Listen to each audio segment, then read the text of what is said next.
Sharmila madam, ನೀವು ಕೂಡ ವೇದಿಕೆ ಬರಬೇಕು ಕೇಳಿಕೊಳ್ತಾ ಇದ್ದೀವಿ. ಹಾಗೆ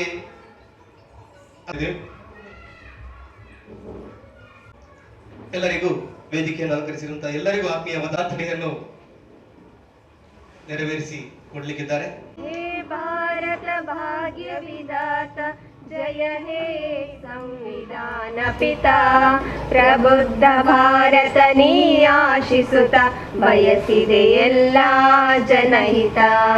ಜಯ ಹೇ ಭಾರತ ಭಾಗ್ಯ ವಿಧಾತ, ಜಯ ಹೇ ಸಂವಿಧಾನ ಪಿತಾ, ಪ್ರಬುದ್ಧ ಭಾರತ ನೀ ಆಶಿಸುತ್ತ ಬಯಸಿದೆ ಎಲ್ಲ ಜನಹಿತ. ಜಯ ಹೇ ಜಯ ಹೇ ಜಯ ಜಯ ಜಯ ಜಯ ಹೇ ಜಯ ಹೇ ಜಯ ಹೇ ಅಂಬೇಡ್ಕರ ಜಯ ಹೇ ಅಂಬೇಡ್ಕರ ಜಯ ಹೇ. ದಯಾನಂದ ಇವರು ದಲಿತ ಸೇವಾ ಸಮಿತಿ ಮತ್ತು ವಿದ್ಯಾನಿಧಿ ಸಮಿತಿ ಉಳ್ಳಾಳ ಇದರ ವತಿಯಿಂದ ಪ್ರಬಂಧ ಮತ್ತು ಭಾಷಣ ಸ್ಪರ್ಧೆಯ ಸಭಾ ಸಮಾರಂಭದ ಅಧ್ಯಕ್ಷರಾಗಿರುವಂಥ ಡಾಕ್ಟರ್ ಪುರುಷೋತ್ತಮ ಗೌಡ, ಗ್ರಂಥಪಾಲಕರು, ಮಂಗಳೂರು ವಿಶ್ವವಿದ್ಯಾನಿಲಯ, ಮಂಗಳ ಗಂಗೋತ್ರಿ ಇವರನ್ನು ದಲಿತ ಸೇವಾ ಸಮಿತಿಯ ಪರವಾಗಿ ಹಾಗೂ ನಿಮ್ಮೆಲ್ಲವರ ಪರವಾಗಿ ಆದರಣೀಯವಾಗಿ ಸ್ವಾಗತ ಮಾಡ್ತಾ ಇದ್ದೇನೆ. ಅವರು ಪುಷ್ಪವನ್ನು ನೀಡಿ ಗೌರವಿಸಬೇಕಾಗಿ ವಿನಂತಿಸಿಕೊಳ್ತೇನೆ. ಈ ಸಭಾ ಕಾರ್ಯಕ್ರಮದ ಉದ್ಘಾಟನೆಯನ್ನು ಮಾಡಿರುವಂಥ ನಮ್ಮ ಕ್ಷೇತ್ರದ ಶಿಕ್ಷಣಾಧಿಕಾರಿಯಾಗಿರುವಂಥ ಆದರಣೀಯ ಶ್ರೀ ಈಶ್ವರ್ KHR ಕ್ಷೇತ್ರ ಶಿಕ್ಷಣಾಧಿಕಾರಿಗಳು, ಮಂಗಳೂರು ದಕ್ಷಿಣ ವಲಯ ಇವರನ್ನು ನಿಮ್ಮೆಲ್ಲರ ಪರವಾಗಿ ಗೌರವಪೂರ್ವಕವಾಗಿ ಈ ಸಭೆಗೆ ಸ್ವಾಗತ ಮಾಡ್ತಾ ಇದ್ದೇನೆ. ಶ್ರೀಮತಿ ಪ್ರೀತಿ ಇವರು ಗೌರವಿಸಬೇಕಾಗಿ, ಹೂ ಕೊಟ್ಟು ಗೌರವಿಸಬೇಕಾಗಿ ಕೇಳಿಕೊಳ್ತಾ ಇದ್ದೀವಿ.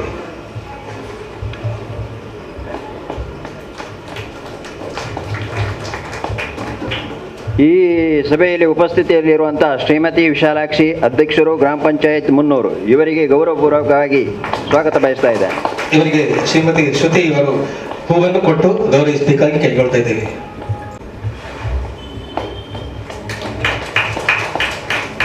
ಹಾಗೆ ಇಲ್ಲಿರುವಂಥ ಗೌರವ ಉಪಸ್ಥಿತಿಯಲ್ಲಿರುವಂಥ ಶ್ರೀ ರವೀಂದ್ರ ರಾಜೀವ್ ನಾಯಕ್, PDO ಮುನ್ನೂರು ಇವರನ್ನು ಸಹ ನಿಮ್ಮೆಲ್ಲರ ಪರವಾಗಿ ಗೌರವಪೂರ್ವಕವಾಗಿ ಈ ಸಭೆಗೆ ಸ್ವಾಗತಿಸುತ್ತಿದ್ದೇನೆ. ಶ್ವೇತಾ ಯಾದವ್ ಇವರು ಗೌರವಿಸಬೇಕಾಗಿ ಕೇಳಿಕೊಳ್ತಾ ಇದ್ದೇವೆ.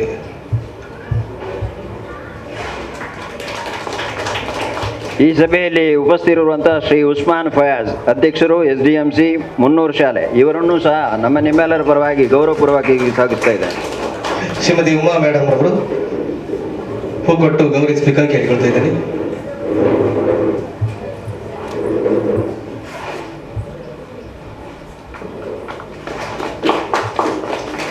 ಈ ಸಮಾರಂಭದಲ್ಲಿ ಹಾಜರಿರುವಂಥ ಶ್ರೀ ಚಂದ್ರಶೇಖರ್ CH ಶಿಕ್ಷಕರು, ಉಚ್ಚಲಗುಡ್ಡೆ ಶಾಲೆ ಇವರನ್ನು ಸಹ ನಿಮ್ಮೆಲ್ಲರ ಪರವಾಗಿ ಗೌರವಪೂರ್ವಕವಾಗಿ ಈ ಸಭೆಗೆ ಸ್ವಾಗತಿಸ್ತಾ ಇದ್ದೇನೆ.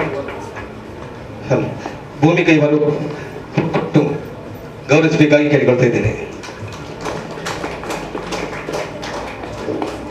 ಈ ವಿದ್ಯಾನಿಧಿ ಸಮಿತಿಯ ಸಂಚಾಲಕರಾದಂಥ ಯಾದವ ಸೈಗೋಳಿ ಇವರನ್ನು ನಾನು ಗೌರವಪೂರ್ವಕವಾಗಿ ಸ್ವಾಗತಿಸ್ತಾ ಇದ್ದೇನೆ. ಇವರಿಗೆ ರೆನ್ಸಿಟಾ ಇವರು ಹೋಗೊಟ್ಟು ಗೌರವಿಸಬೇಕಾಗಿ ಕೇಳಿಕೊಳ್ತಾ ಇದ್ದೇನೆ. ಹರೀಶ್ ಕುಮಾರ್ BM CRP ತಲಪಾಡಿ ಇವರನ್ನು ಸಹ ನಾವು ಗೌರವಪೂರ್ವಕವಾಗಿ ಈ ಸಭೆಗೆ ಸ್ವಾಗತಿಸ್ತಾ ಇದ್ದೇನೆ.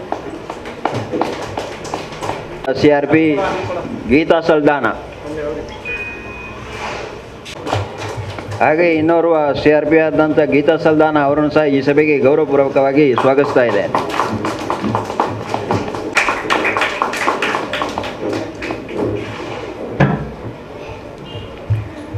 ಅದೇ ರೀತಿ ಇಲ್ಲಿ ಸೇರಿರುವಂಥ ಎಲ್ಲ ಶಾಲೆಯ ಶಿಕ್ಷಕಿಯರು ಹಾಗೂ ಮಕ್ಕಳನ್ನು ಸಹ ಈ ಗೌರವಪೂರ್ವಕವಾಗಿ ಈ ಸಭೆಗೆ ಸ್ವಾಗತಿಸ್ತಾ ಇದ್ದೇನೆ. ಕಿರಣ್ ಸರ್ ಇವರು ನೀವು ಕೂಡ ನಮ್ಮ ಕ್ಷೇತ್ರ ಶಿಕ್ಷಣಾಧಿಕಾರಿ ಕಚೇರಿಯಲ್ಲಿರುವಂಥ ಕಿರಣ್ ಕುಮಾರ್ ಅವರು ಸಹ ಈ ಸಭೆಗೆ ಹಾಜರಾಗಿದ್ದಾರೆ. ಅವರನ್ನು ಸಹ ನಾವು ಗೌರವಪೂರ್ವಕವಾಗಿ ಸ್ವಾಗತಿಸ್ತಾ ಇದ್ದೇನೆ. ಬಂದಿರುವಂಥ ಮುಖ್ಯೋಪಾಧ್ಯಾಯರು ಆಗ ಪಾಲಕರು ಹಾಗೂ ಮಕ್ಕಳನ್ನು ಹಾಗೂ ಇಲ್ಲಿ ಸೇರಿದಿರುವಂಥ ಎಲ್ಲರನ್ನು ಸಕಲರನ್ನು ಸಹ ಈ ಸಭೆಗೆ ಗೌರವಪೂರ್ವಕವಾಗಿ ಸ್ವಾಗತಿಸ್ತಾ ನನ್ನ ಸ್ವಾಗತ ಮತ್ತು ಮುಗಿಸ್ತೇನೆ. ಜೈ ಹಿಂದ್, ಜೈ ಕರ್ನಾಟಕ. ಎಲ್ಲರನ್ನು ಸ್ವಾಗತಿಸ್ತಾ ತಮಗೂ ಸ್ವಾಗತವನ್ನು ಬಯಸ್ತಾ ಮುಂದೆ ಪ್ರಾಸ್ತಾವಿಕವಾಗಿ ಮಾತನಾಡಲಿದ್ದಾರೆ ಶ್ವೇತಾ ಯಾದವ್ ಸಂಚಾಲಕರು ಸಂವಿಧಾನ ಶಿಲ್ಪಿ ಡಾಕ್ಟರ್ BR ಅಂಬೇಡ್ಕರ್ ವಿದ್ಯಾನಿಧಿ ಸಮಿತಿ ಉಳ್ಳಾಲ ತಾಲೂಕು ಇವರು. ಎಲ್ಲರಿಗೂ ಅಂಬೇಡ್ಕರ್ ಅವರನ್ನು ನೆನೆಸುತ್ತಾ ಕಾರ್ಯಕ್ರಮದ ವೇದಿಕೆಯಲ್ಲಿ ಇರುವ ಗಣ್ಯಾಧಿಗಣ್ಯರು, ವೇದಿಕೆಯ ಮುಂಭಾಗದಲ್ಲಿರುವ ತೀರ್ಪುಗಾರರಾಗಿ ಬಂದಿರುವ ಸಿಬ್ಬಂದಿಯವರೇ ಮತ್ತು ಜೈ ಭೀಮ್, ನಮಸ್ಕಾರಗಳು. ಇವತ್ತು ನಾವೊಂದು ಸಣ್ಣ ಮಟ್ಟದಲ್ಲಿ ಉಳ್ಳಾಲ ತಾಲೂಕು ವ್ಯಾಪ್ತಿಯಲ್ಲಿ ಬರುವ ಸರಕಾರಿ ಹಿರಿಯ ಪ್ರಾಥಮಿಕ ಶಾಲಾ ಮಕ್ಕಳಿಗೆ ಅಂಬೇಡ್ಕರ್ ಅವರ 133ನೇ ಜನ್ಮದಿನಾಚರಣೆಯ ಅಂಗವಾಗಿ ಭಾಷಣ ಸ್ಪರ್ಧೆ ಮತ್ತು ಪ್ರಬಂಧ ಸ್ಪರ್ಧೆ ಸರಕಾರಿ ಹಿರಿಯ ಪ್ರಾಥಮಿಕ ಶಾಲೆ ಮುನ್ನೂರು ಇಲ್ಲಿ ನಾವು ಆಯೋಜಿಸಿದ್ದು ಮತ್ತು ಅಂಬೇಡ್ಕರ್ ಅವರ ಜನ್ಮದಿನಾಚರಣೆಯ ಅಂಗವಾಗಿ ಪ್ರತಿ ವರ್ಷವೂ ನಾವು 5-6 ಅಥವಾ 10 ಶಾಲೆಯನ್ನು ತೆಗೆದುಕೊಂಡು ಮಕ್ಕಳಿಗೆ ಕ್ರೀಡಾಕೂಟಗಳನ್ನು ನಡೆಸಿದ್ದೆವು. ಈ ವರ್ಷ ನಾವು 19 ಶಾಲೆಯನ್ನು ತೆಗೆದುಕೊಂಡು ಕ್ರೀಡಾಕೂಟವನ್ನು ಮಾಡ್ತಿದ್ದು, ಅದರ ಜೊತೆಗೆ ಭಾಷಣ ಸ್ಪರ್ಧೆ ಮತ್ತು ಪ್ರಬಂಧ ಸ್ಪರ್ಧೆಯನ್ನು ಇಟ್ಟಿದ್ದೇವೆ. ಹೀಗಾಗಿ ಇನ್ನು ಮುಂದಕ್ಕೂ ಕೂಡ ನಾವು ಹೆಚ್ಚೆಚ್ಚು ಶಾಲೆಯನ್ನು ತೆಗೆದುಕೊಂಡು ಕಾರ್ಯಕ್ರಮ ಮಾಡಬೇಕಂತ ನಮ್ಮ ಉದ್ದೇಶ ಆಗಿದೆ. ಹಾಗೂ ದಲಿತ ಸೇವಾ ಸಮಿತಿ ಮತ್ತು ಅಂಬೇಡ್ಕರ್ ವಿದ್ಯಾನಿಧಿ ಸಮಿತಿ ನಾವು ಈಗ ಹೊಸತಾಗಿ ಮಾಡಿದ್ದು. ದಲಿತ ಸೇವಾ ಸಮಿತಿ ನಾವು ಸ್ಥಾಪನೆಯಾಗಿ 16 ವರ್ಷ ಆಯಿತು. ವಿದ್ಯಾನಿಧಿ ಸಮಿತಿಯು ಹೋದ ವರ್ಷ ನಾವು ನವೆಂಬರ್ ತಿಂಗಳಲ್ಲಿ 8ನೇ ತಾರೀಕಂದು ನಾವು ಉದ್ಘಾಟನೆ ಮಾಡಿದ್ದೇವೆ. ಇದರ ಉದ್ದೇಶ ಏನಂದರೆ, ಸರಕಾರಿ ಶಾಲೆಯಲ್ಲಿ ಕಲಿತಿರುವ ಬಡ ಮಕ್ಕಳಿಗೆ ನಮ್ಮ ಸಮಿತಿಯಿಂದ ಸಹಾಯ ಆಗಬೇಕಂತ ನೇರವಾಗಿ. ಅದಕ್ಕೋಸ್ಕರ ನಾವು ಈ ಕಾರ್ಯಕ್ರಮವನ್ನು ಇಲ್ಲಿ ಇಟ್ಟು ಇನ್ನೂ ಹೆಚ್ಚಿನ ಮಕ್ಕಳು ಕೂಡ ಭಾಗವಹಿಸಬೇಕು ಮತ್ತು ಅವರಿಗೆ ನಮ್ಮ ಸಮಿತಿಯಿಂದ ಎಲ್ಲ ಸವಲತ್ತುಗಳನ್ನು ಪಡೆದುಕೊಳ್ಬೇಕಂತ ನಾವು ಉದ್ದೇಶವಾಗಿ ಈ ಕಾರ್ಯಕ್ರಮವನ್ನು ಈ ಶಾಲೆಯಲ್ಲಿ ನಾವು ಆಯೋಜಿಸಿ ಇರುತ್ತೇವೆ. ಇನ್ನು ಮುಂದಕ್ಕೆ ನಾವು ನೆಕ್ಸ್ಟ್ ಇಯರಲ್ಲಿ ನಾವು ಪೆರ್ಮಣ್ಣೂರು ಕ್ಲಸ್ಟರ್ ಶಾಲೆಯಲ್ಲಿ ನಾವು ಒಂದು ಉಳ್ಳಾಲ ತಾಲೂಕು ಬರುವಂಥ ಎಲ್ಲ ಶಾಲೆಯನ್ನು ನಾವು ಕ್ಲಸ್ಟರ್ ನಾವು ಪೆರ್ಮಣ್ಣೂರಲ್ಲಿ ನಾವು ಮಾಡ್ತಿದ್ದೇವೆ. ಅದರಲ್ಲಿ ನಾವು ಪ್ರತ್ಯೇಕವಾಗಿ ನಮಗೆ ಅದು ಡೊನೇಷನ್ ಆಗಿ ಕೊಟ್ಟಿದ್ದಾರೆ. ಅದರಲ್ಲಿ ನಾವು ನಗದು ಕೂಡ ಇಟ್ಟಿದ್ದೇವೆ. ಇದರಲ್ಲಿ ನಗದು ಏನಿಲ್ಲ, ನಾವು ಪ್ರಶಸ್ತಿ ಪತ್ರ ಮತ್ತು ಬಹುಮಾನವನ್ನು ಅಂಬೇಡ್ಕರ್ ಜಯಂತಿಯ ದಿನದಂದು ನಾವು ಹಸೇಗೋಲಿಯಲ್ಲಿ ಆಚರಣೆ ಮಾಡುವ ಸಭಾ ಕಾರ್ಯಕ್ರಮದಲ್ಲಿ ನಾವು ನೀಡುವುದು. ಎಲ್ಲ ಶಾಲೆಯ ಮಕ್ಕಳು ಅಲ್ಲಿ ಬಂದು ಆ ಪ್ರಶಸ್ತಿ ಮತ್ತು ಪ್ರಶಸ್ತಿ ಪತ್ರವನ್ನು ಅಲ್ಲಿ ಪಡೆದುಕೊಳ್ಬೇಕು. ಇಷ್ಟೇ ನನ್ನ ಪ್ರಾಸ್ತಾವಿಕ ಭಾಷಣವನ್ನು ಮುಗಿಸ್ತೇನೆ. ಪ್ರಾಸ್ತಾವಿಕವಾಗಿ ಮಾತಾಡಿದ ತಮಗೆ ಧನ್ಯವಾದಗಳನ್ನು ಅರ್ಪಿಸ್ತಾ ಮುಂದೆ ಈ ಒಂದು ಕಾರ್ಯಕ್ರಮದ ಉದ್ಘಾಟನೆಯನ್ನು HR ಈಶ್ವರ್ ಸರ್ ನಿಮ್ಮಲ್ಲಿ ನಾವು ಕೇಳಿಕೊಳ್ತಾ ಇದ್ದೇವೆ. ಹಾಗೆ ಎಲ್ಲ ಅತಿಥಿಗಳು ಇದರಲ್ಲಿ ಭಾಗವಹಿಸಬೇಕಾಗಿ ಕೇಳಿಕೊಳ್ತಾ ಇದ್ದೇವೆ. ಸದ್ಗಮಯ ತಮಸೋ ಮಾ ಜ್ಯೋತಿರ್ಗಮಯ ಮೃತ್ಯೋರ್ಮಾ ಅಮೃತಂ ಗಮಯ. ಓಂ ಶಾಂತಿ ಶಾಂತಿ ಶಾಂತಿ. ಓಂ ಶಾಂತಿ ಶಾಂತಿ ಶಾಂತಿ. ಓಂ ಶಾಂತಿ ಶಾಂತಿ. ದೀಪವನ್ನು ಬೆಳಗಿಸುವುದರ ಮೂಲಕ ಉದ್ಘಾಟನೆಗೊಳಿಸಿದ್ದಾರೆ ಸರ್. ನಮಗೆ ಆತ್ಮೀಯವಾದ ಅಭಿವಂದನೆಗಳನ್ನು ಅರ್ಪಿಸ್ತಾ ಇದ್ದೇವೆ. ಹಾಗೆ ಈ ಒಂದು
ಹೃದಯ ತುಂಬಿದ ನಮಸ್ಕಾರಗಳು. ಈ ಕಾರ್ಯಕ್ರಮದ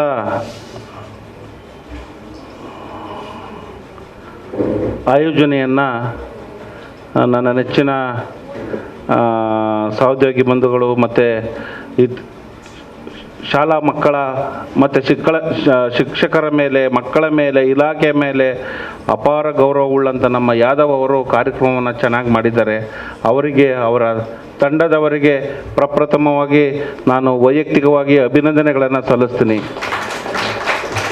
ಈ ದಿನ ಡಾಕ್ಟರ್ BR ಅಂಬೇಡ್ಕರ್ ಅವರ 133ನೇ ಆಚರಣೆಯನ್ನು ಮಾಡ್ತಾಯಿದ್ದೀವಿ. ಈ ಕಾರ್ಯಕ್ರಮ ಮಕ್ಕಳಲ್ಲಿರುವಂತಹ ಡಾಕ್ಟರ್ BR ಅಂಬೇಡ್ಕರ್ ಅವರ ಜೀವನ ಚರಿತ್ರೆಯನ್ನು ಕುರಿತು ಭಾಷಣ ಸ್ಪರ್ಧೆ ಮತ್ತು ಪ್ರಬಂಧ ಸ್ಪರ್ಧೆಯನ್ನು ಆಯೋಜನೆಯನ್ನು ಮಾಡಲಾಗಿದೆ. ನಮ್ಮ ಶಾಲಾ ಮಕ್ಕಳಿಗೆ ಇದು ಅತಿ ಅವಶ್ಯಕ, ಅತಿ ಮುಖ್ಯ, ಅವರ ಜೀವನದಲ್ಲಿ ಕಡ್ಡಾಯವಾಗಿ ಬೇಕಾಗಿರುವಂಥ ಒಂದು ಕಾರ್ಯಕ್ರಮ ಅಂತ ಹೇಳಿದರೂ ಕೂಡ ತಪ್ಪಾಗಲಾರದು.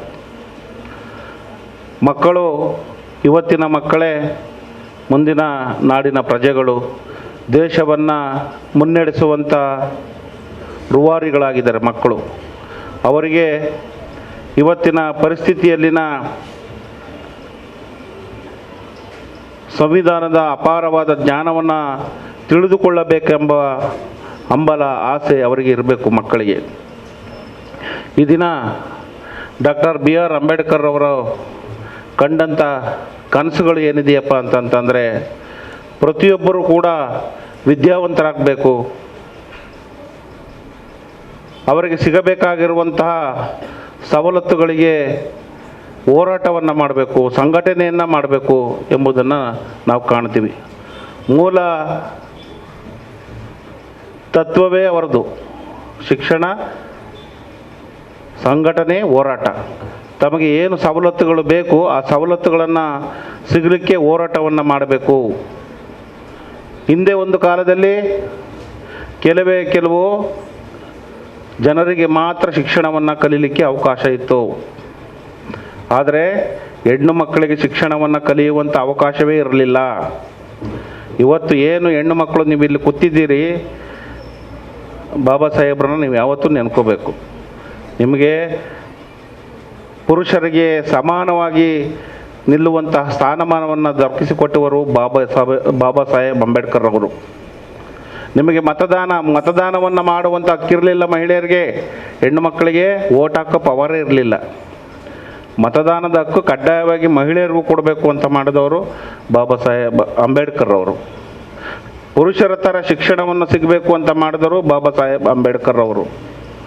ಜೊತೆಗೆ ಹೆಣ್ಣು ಮಕ್ಕಳು ಅಂತಂದರೆ ಕೇವಲ ಮನೆಯಲ್ಲಿ ಮಕ್ಕಳನ್ನು ಹಡೆದು ಬರೀ ಮಕ್ಕಳನ್ನು ನೋಡಿಕೊಳ್ಳುವಂಥ ಶಾಲೆ, ಒಂದು ಕೋಣೆಯಲ್ಲಿ ಅವರನ್ನು ಹೆಣ್ಣು ಮಕ್ಕಳು ಕಲಿಯೋಗಿಲ್ಲ, ಹೊರಗಡೆ ಹೋಗೋಂಗಿಲ್ಲ, ಹೊರಗಡೆ ಎಲ್ಲಿ ಜನಪ್ರದೇಶಗಳಲ್ಲಿ ತಿರುಗಾಡುವಂತಿಲ್ಲ ಎಂಬುವಂಥ ಎಲ್ಲ ಒಂದು ಕಟ್ಟುಪಾಡುಗಳನ್ನು ಬಿಡಿಸಿ ಶಿಕ್ಷಣ ದೊರಕುವಂತೆ ಮಾಡುವಲ್ಲಿ ಅವರ ಪಾತ್ರ ಅಪಾರ. ಹಾಗಾಗಿ ನಾನು ಯಾಕೆ ಹೆಣ್ಣು ಮಕ್ಕಳನ್ನು ಕುರಿತೇ ಹೇಳ್ತಿದ್ದೀನಪ್ಪ ಅಂದರೆ, ಮಹಿಳೆಯರು ಜಾಸ್ತಿ ಇದ್ದೀರ ಇಲ್ಲಿ, ಹಾಗಾಗಿ ಈ ಮಾತನ್ನು ಹೇಳ್ತಾ ಇದ್ದೀನಿ. ಮಕ್ಕಳುಗಳು ಕೂಡ ನೀವು ಚೆನ್ನಾಗಿ ಕಲಿಬೇಕು, ಎಷ್ಟೇ ಬಡತನ ಇದ್ದರೂ ಕಲಿಬೇಕು. ನಾವು ಕೆಲವು ಸಂದರ್ಭದಲ್ಲಿ ಹೇಳ್ಬಿಡ್ತೀವಿ, ಯಾಕಪ್ಪ ನೀನು ಓದ್ತಾ ಇಲ್ಲ, ಯಾಕಮ್ಮ ನೀನು ಓದ್ತಾ ಇಲ್ಲ ಅಂದರೆ, ಸಾರ್ ಬಡತನ ಸಾರ್ ಅಂತೀವಿ. ಖಂಡಿತವಾಗಲೂ ಕೂಡ ಓದಲಿಕ್ಕೆ ಬಡತನ ಇಲ್ಲ. ಇವತ್ತಿನ ದಿನದಲ್ಲಿ ನಮ್ಮ ಕೇಂದ್ರ ಸರ್ಕಾರ ಮತ್ತು ರಾಜ್ಯ ಸರ್ಕಾರಗಳು ಮಕ್ಕಳ ಶಿಕ್ಷಣಕ್ಕೆ ಅಪಾರ ಒತ್ತನ್ನು ನೀಡುತ್ತಿರುವುದನ್ನು ನಾವು ಕಾಣ್ತಾ ಇದ್ದೀವಿ. ಹಾಗಾಗಿ ಮಕ್ಕಳು ಅದರ ಸದುಪಯೋಗವನ್ನು ಪಡೆದುಕೊಂಡು ಚೆನ್ನಾಗಿ ಓದಬೇಕಾಗಿದೆ. ಈ ದಿನ ನಮ್ಮ ವೇದಿಕೆಯಲ್ಲಿ ಗೌರವಾನ್ವಿತ ನಮ್ಮ ಪುರುಷೋತ್ತಮ್ ಗೌಡ ಸರ್ ಅವರಿದ್ದಾರೆ, ಗ್ರಂಥಪಾಲಕರು ಮಂಗಳೂರು. ನಮ್ಮ ಗೀತಾ ಸಲ್ದಾನ ಮೇಡಮ್ ಇದ್ದಾರೆ, ನಮ್ಮ PDO ಸರ್ ಆದಂಥ ರವೀಂದ್ರ ರಾಜೀವ್ ನಾಯಕ್ ಸರ್ ಅವರಿದ್ದಾರೆ, ಮತ್ತು ನಮ್ಮ ಶಾಲೆ STMC ಅಧ್ಯಕ್ಷರಾದಂಥ ಉಸ್ಮಾನ್ ಫಯಾಜ್ ಸರ್ ಅವರಿದ್ದಾರೆ. ಗೌರವಾನ್ವಿತ ಕ್ರಿಯಾಶೀಲ ಅಧ್ಯಕ್ಷರು, ನಮ್ಮ 300 ಗ್ರಾಮ ಪಂಚಾಯಿತಿ ಅಧ್ಯಕ್ಷರು ಶ್ರೀಮತಿ ವಿಶಾಲಾಕ್ಷಿ ಮೇಡಮ್ ರವರಿದ್ದಾರೆ. ಮತ್ತು ನಮ್ಮ ದಯಾನಂದ್ ಸರ್ ಅವರಿದ್ದಾರೆ ಮುಖ್ಯ ಶಿಕ್ಷಕರು, ಚಂದ್ರಶೇಖರ್ ಸರ್ ಅವರಿದ್ದಾರೆ, ಮತ್ತು ಹರೀಶ್ ಸರ್ ಅವರಿದ್ದಾರೆ, ಹರೀಶ್ ಕುಮಾರ್ ಸರ್ ಅವರು, ಮತ್ತು ನಮ್ಮ CRP ತಲಪಾಡಿ ಹರೀಶ್ ರವರಿದ್ದಾರೆ. ತಾವೆಲ್ಲರೂ ಕೂಡ ನಾನು ಈ ಸಂದರ್ಭದಲ್ಲಿ ಹೇಳೋದೇನಪ್ಪ ಅಂದರೆ ವಿವಿಧ ಶಾಲೆಗಳಿಂದ ಮುಖ್ಯ ಶಿಕ್ಷಕರುಗಳು ಕೂಡ ತಾವುಗಳು ಆಗಮಿಸಿದಿರಿ. ಈ ಕಾರ್ಯಕ್ರಮದ ಪ್ರಮುಖ ಉದ್ದೇಶ ಏನಪ್ಪ ಅಂತಂತಂದರೆ ಮಕ್ಕಳಿಗೆ ಜ್ಞಾನವನ್ನು ಉಂಟು ಮಾಡಬೇಕು, ಅರಿವನ್ನು ಉಂಟು ಮಾಡಬೇಕು, ಮಕ್ಕಳಿಗೆ ಸಿಗುವಂಥ ಸವಲತ್ತುಗಳನ್ನು ಸಿಗುವಂತೆ ಮಾಡಬೇಕಾಗಿದೆ. ನೀವೆಲ್ಲ ಏನು ನಮ್ಮ ಗ್ರಾಮ ಪಂಚಾಯಿತಿ ಅಧ್ಯಕ್ಷರು ಮತ್ತು PDO ಮತ್ತು ಪದಾಧಿಕಾರಿಗಳು ಏನಿದ್ದೀರಿ, ನಮ್ಮ ಮೊದಲ ಕೆಲಸ ನಮ್ಮನ್ನು ಸೇರಿದ ಹಾಗೆ ನಾವು ಶಿಕ್ಷಣ ಇಲಾಖೆ ಮತ್ತು ನಮ್ಮ ಶಿಕ್ಷಕ ವೃಂದ ನಾವುಗಳು ಸೇರಿದ ಹಾಗೆ ಮೊದಲು ಮಕ್ಕಳು ಶಿಕ್ಷಣದಿಂದ ವಂಚಿತರಾಗದಂತೆ ಅವರಿಗೆ ಸಿಗಬೇಕಾಗಿರುವಂಥ ಎಲ್ಲ ಸವಲತ್ತುಗಳನ್ನು ದೊರಕುವಂತೆ ಮಾಡಬೇಕಾಗಿರೋದು ನಮ್ಮ ಮೊದಲ ಕರ್ತವ್ಯವಾಗಿರ್ತದೆ. ಮಕ್ಕಳಿಗೆ ಮೊದಲು ನಾವು ಶಿಕ್ಷಣವನ್ನು ಕೊಡಬೇಕು. ಅವರನ್ನು ಶಿಕ್ಷಣದಿಂದ ಪ್ರಬುದ್ಧರನ್ನಾಗಿ ಮಾಡಿದಾಗ ಅವರು ಉತ್ತಮ ಸಮಾಜವನ್ನು ನಿರ್ಮಾಣ ಮಾಡಲಿಕ್ಕೆ ಸಾಧ್ಯ ಆಗ್ತದೆ. ಆ ಸಲುವಾಗಿ ನಾವುಗಳೆಲ್ಲ ಇವತ್ತು ಹೆಚ್ಚು ಓದಬೇಕಾಗಿದೆ. ಅದರಲ್ಲೂ ಮಕ್ಕಳು ಏನು ನಮ್ಮ ಸರ್ಕಾರಿ ಶಾಲೆಯಲ್ಲಿರುವಂಥ ಮಕ್ಕಳುಗಳಿದ್ದಾರೆ, ಅವರು ಸರ್ಕಾರಿ ಶಾಲೆಯಲ್ಲಿರುವಂಥ ಮಕ್ಕಳುಗಳು ಕೂಡ ನಮ್ಮ ಸರ್ಕಾರಿ ಆಗಿರ್ಬೋದು, ಅನುದಾನಿತ ರೈತ ಶಾಲಾ ಮಕ್ಕಳಾಗಿರ್ಬೋದು, ಒಟ್ಟಾರೆ ಹೇಳಬೇಕಂದ್ರೆ ನಮ್ಮ ಗ್ರಾಮೀಣ ಪ್ರದೇಶದಲ್ಲಿ ಕಲಿಯುತ್ತಿರುವಂಥ ಮಕ್ಕಳು ಹೆಚ್ಚು ಅಭ್ಯಾಸವನ್ನು ಮಾಡಬೇಕು. ಹೆಚ್ಚು ಅಭ್ಯಾಸವನ್ನು ಮಾಡಿ ಪ್ರಜ್ಞಾವಂತರಾಗ್ತೀರಿ, ಒಳ್ಳೊಳ್ಳೆ ಅಧಿಕಾರಿಗಳಾಗ್ತೀರಿ. ಒಳ್ಳೊಳ್ಳೆ ಅಧಿಕಾರಿಗಳಾಗುವುದರ ಜೊತೆಗೆ ನಿಮ್ಮ ಕೆಳಮಟ್ಟದಲ್ಲಿರುವಂಥ ಅವಿದ್ಯಾವಂತರನ್ನು ಕೂಡ ವಿದ್ಯಾವಂತರನ್ನಾಗಿ ಮಾಡುವಂಥ ಆದ್ಯ ಕರ್ತವ್ಯವಾಗಿರ್ತದೆ. ಇವತ್ತು ನಮ್ಮ ಯಾದವ್ ಅವರು ಒಳ್ಳೆ ಕಾರ್ಯಕ್ರಮವನ್ನು ಮಾಡಿದ್ದಾರೆ. ನಿಜವಾಗ್ಲೂ ಅವರು ನೇರವಾಗಿ ನಾವು ಅವ್ರ ಎದುರುಗಡೆ ಮೆಚ್ಚುಗೆಯನ್ನು ವ್ಯಕ್ತಪಡಿಸೋದಲ್ಲ. ಈ ಕಾರ್ಯಕ್ರಮ ತಕ್ಕ ಮಟ್ಟಿಗೆ ಸಣ್ಣ ಕಾರ್ಯಕ್ರಮವಾದರೂ ಕೂಡ ಇದು ಅರ್ಥಗರ್ಭಿತವಾದ ಕಾರ್ಯಕ್ರಮ, ಅತ್ಯುತ್ತಮವಾದ ಕಾರ್ಯಕ್ರಮ. ಮಕ್ಕಳಲ್ಲಿ ನಾವು ಅರಿವನ್ನು ಮೂಡಿಸಬೇಕು, ಜ್ಞಾನದ ಬೆಳಕನ್ನು ತೋರಿಸ್ಬೇಕು. ಈ ಜ್ಞಾನದ ಬೆಳಕನ್ನು ತೋರಿಸುವಂಥ ಕಾರ್ಯಕ್ರಮ ಇದಾಗಿರ್ತದೆ. ನಾನು ಜಾಸ್ತಿ ಮಾತನಾಡಲಿಕ್ಕೆ ಹೋಗೋದಿಲ್ಲ. ಸ್ಪರ್ಧಾಳುಗಳು ಭಾಷಣ ಸ್ಪರ್ಧೆ ಮತ್ತು ಪ್ರಬಂಧ ಸ್ಪರ್ಧೆನ ಬರಲಿಕ್ಕೆ ಕಾತುರರಾಗಿದ್ದಾರೆ. ಹಾಗಾಗಿ ನಿಮಗೆಲ್ಲರೂ ಶುಭವಾಗಲಿ. ಚೆನ್ನಾಗಿ ಓದಬೇಕು. ಬಡತನ ಅನ್ನೋದನ್ನು ಬದಿಗಿಟ್ಟು ಚೆನ್ನಾಗಿ ಓದಿ ನೀವು ದೊಡ್ಡ ವ್ಯಕ್ತಿಗಳಾಗಿ ಮೇಲೆ ಬರಬೇಕು ಅಂತ ಈ ಸಂದರ್ಭದಲ್ಲಿ ಹಾರೈಸುತ್ತಾ, ನೀವು ಚೆನ್ನಾಗಿ ಓದಿದರೆ ಯಾರು ಚೆನ್ನಾಗಿ ಓದ್ತೀರೋ ಅವರು ನೀವು ಕೂಡ ಒಂದು ದಿನದಲ್ಲಿ ಉನ್ನತ ಮಟ್ಟಕ್ಕೆ ತಾವು ತಲುಪಲಿಕ್ಕೆ ಕಾರಣ ಅನ್ನೋದೇ ಒಂದು ನಮ್ಮ ಬಾಬಾ ಸಾಹೇಬ್ರೆ ಒಂದು ಕಾರಣ. ಅವ್ರಿಗೆ ಎಷ್ಟೇ ಬಡತನ ಇತ್ತು ಅಂತಂದರೆ ಇಡೀ ಜಗತ್ತಿನಲ್ಲೇ ಯಾರು ಓದಿಲ್ಲದಿರುವಷ್ಟು ಅವ್ರು ಓದಿದ್ದಾರೆ. ಬಡತನ ಅಂತ ಕೂತ್ಕೊಂಡಿದ್ರೆ ಅವ್ರು ಓದ್ಲಿಕ್ಕೆ ಆಗ್ತಿರಲಿಲ್ಲ. ಅವ್ರನ್ನ ನಮ್ಮ ಭಾರತ ದೇಶದ 2ನೇ ಸೂರ್ಯ ಅಂತ ಕರೀತಾರೆ. ನಮ್ಮ ವಿಸ್ತಾರವಾದಂಥ ಸಂವಿಧಾನವನ್ನು ರಚಿಸಿರುವಂತಹ ಬಾಬಾ ಸಾಹೇಬ್ ಅಂಬೇಡ್ಕರ್ ಅವರನ್ನು ಇಡೀ ಜಗತ್ತಿಗಿಂತಲೂ ಹೊರ ಜಗತ್ತಿನಲ್ಲಿ ಹೆಚ್ಚು ಕೊಂಡಾಡ್ತಾರೆ.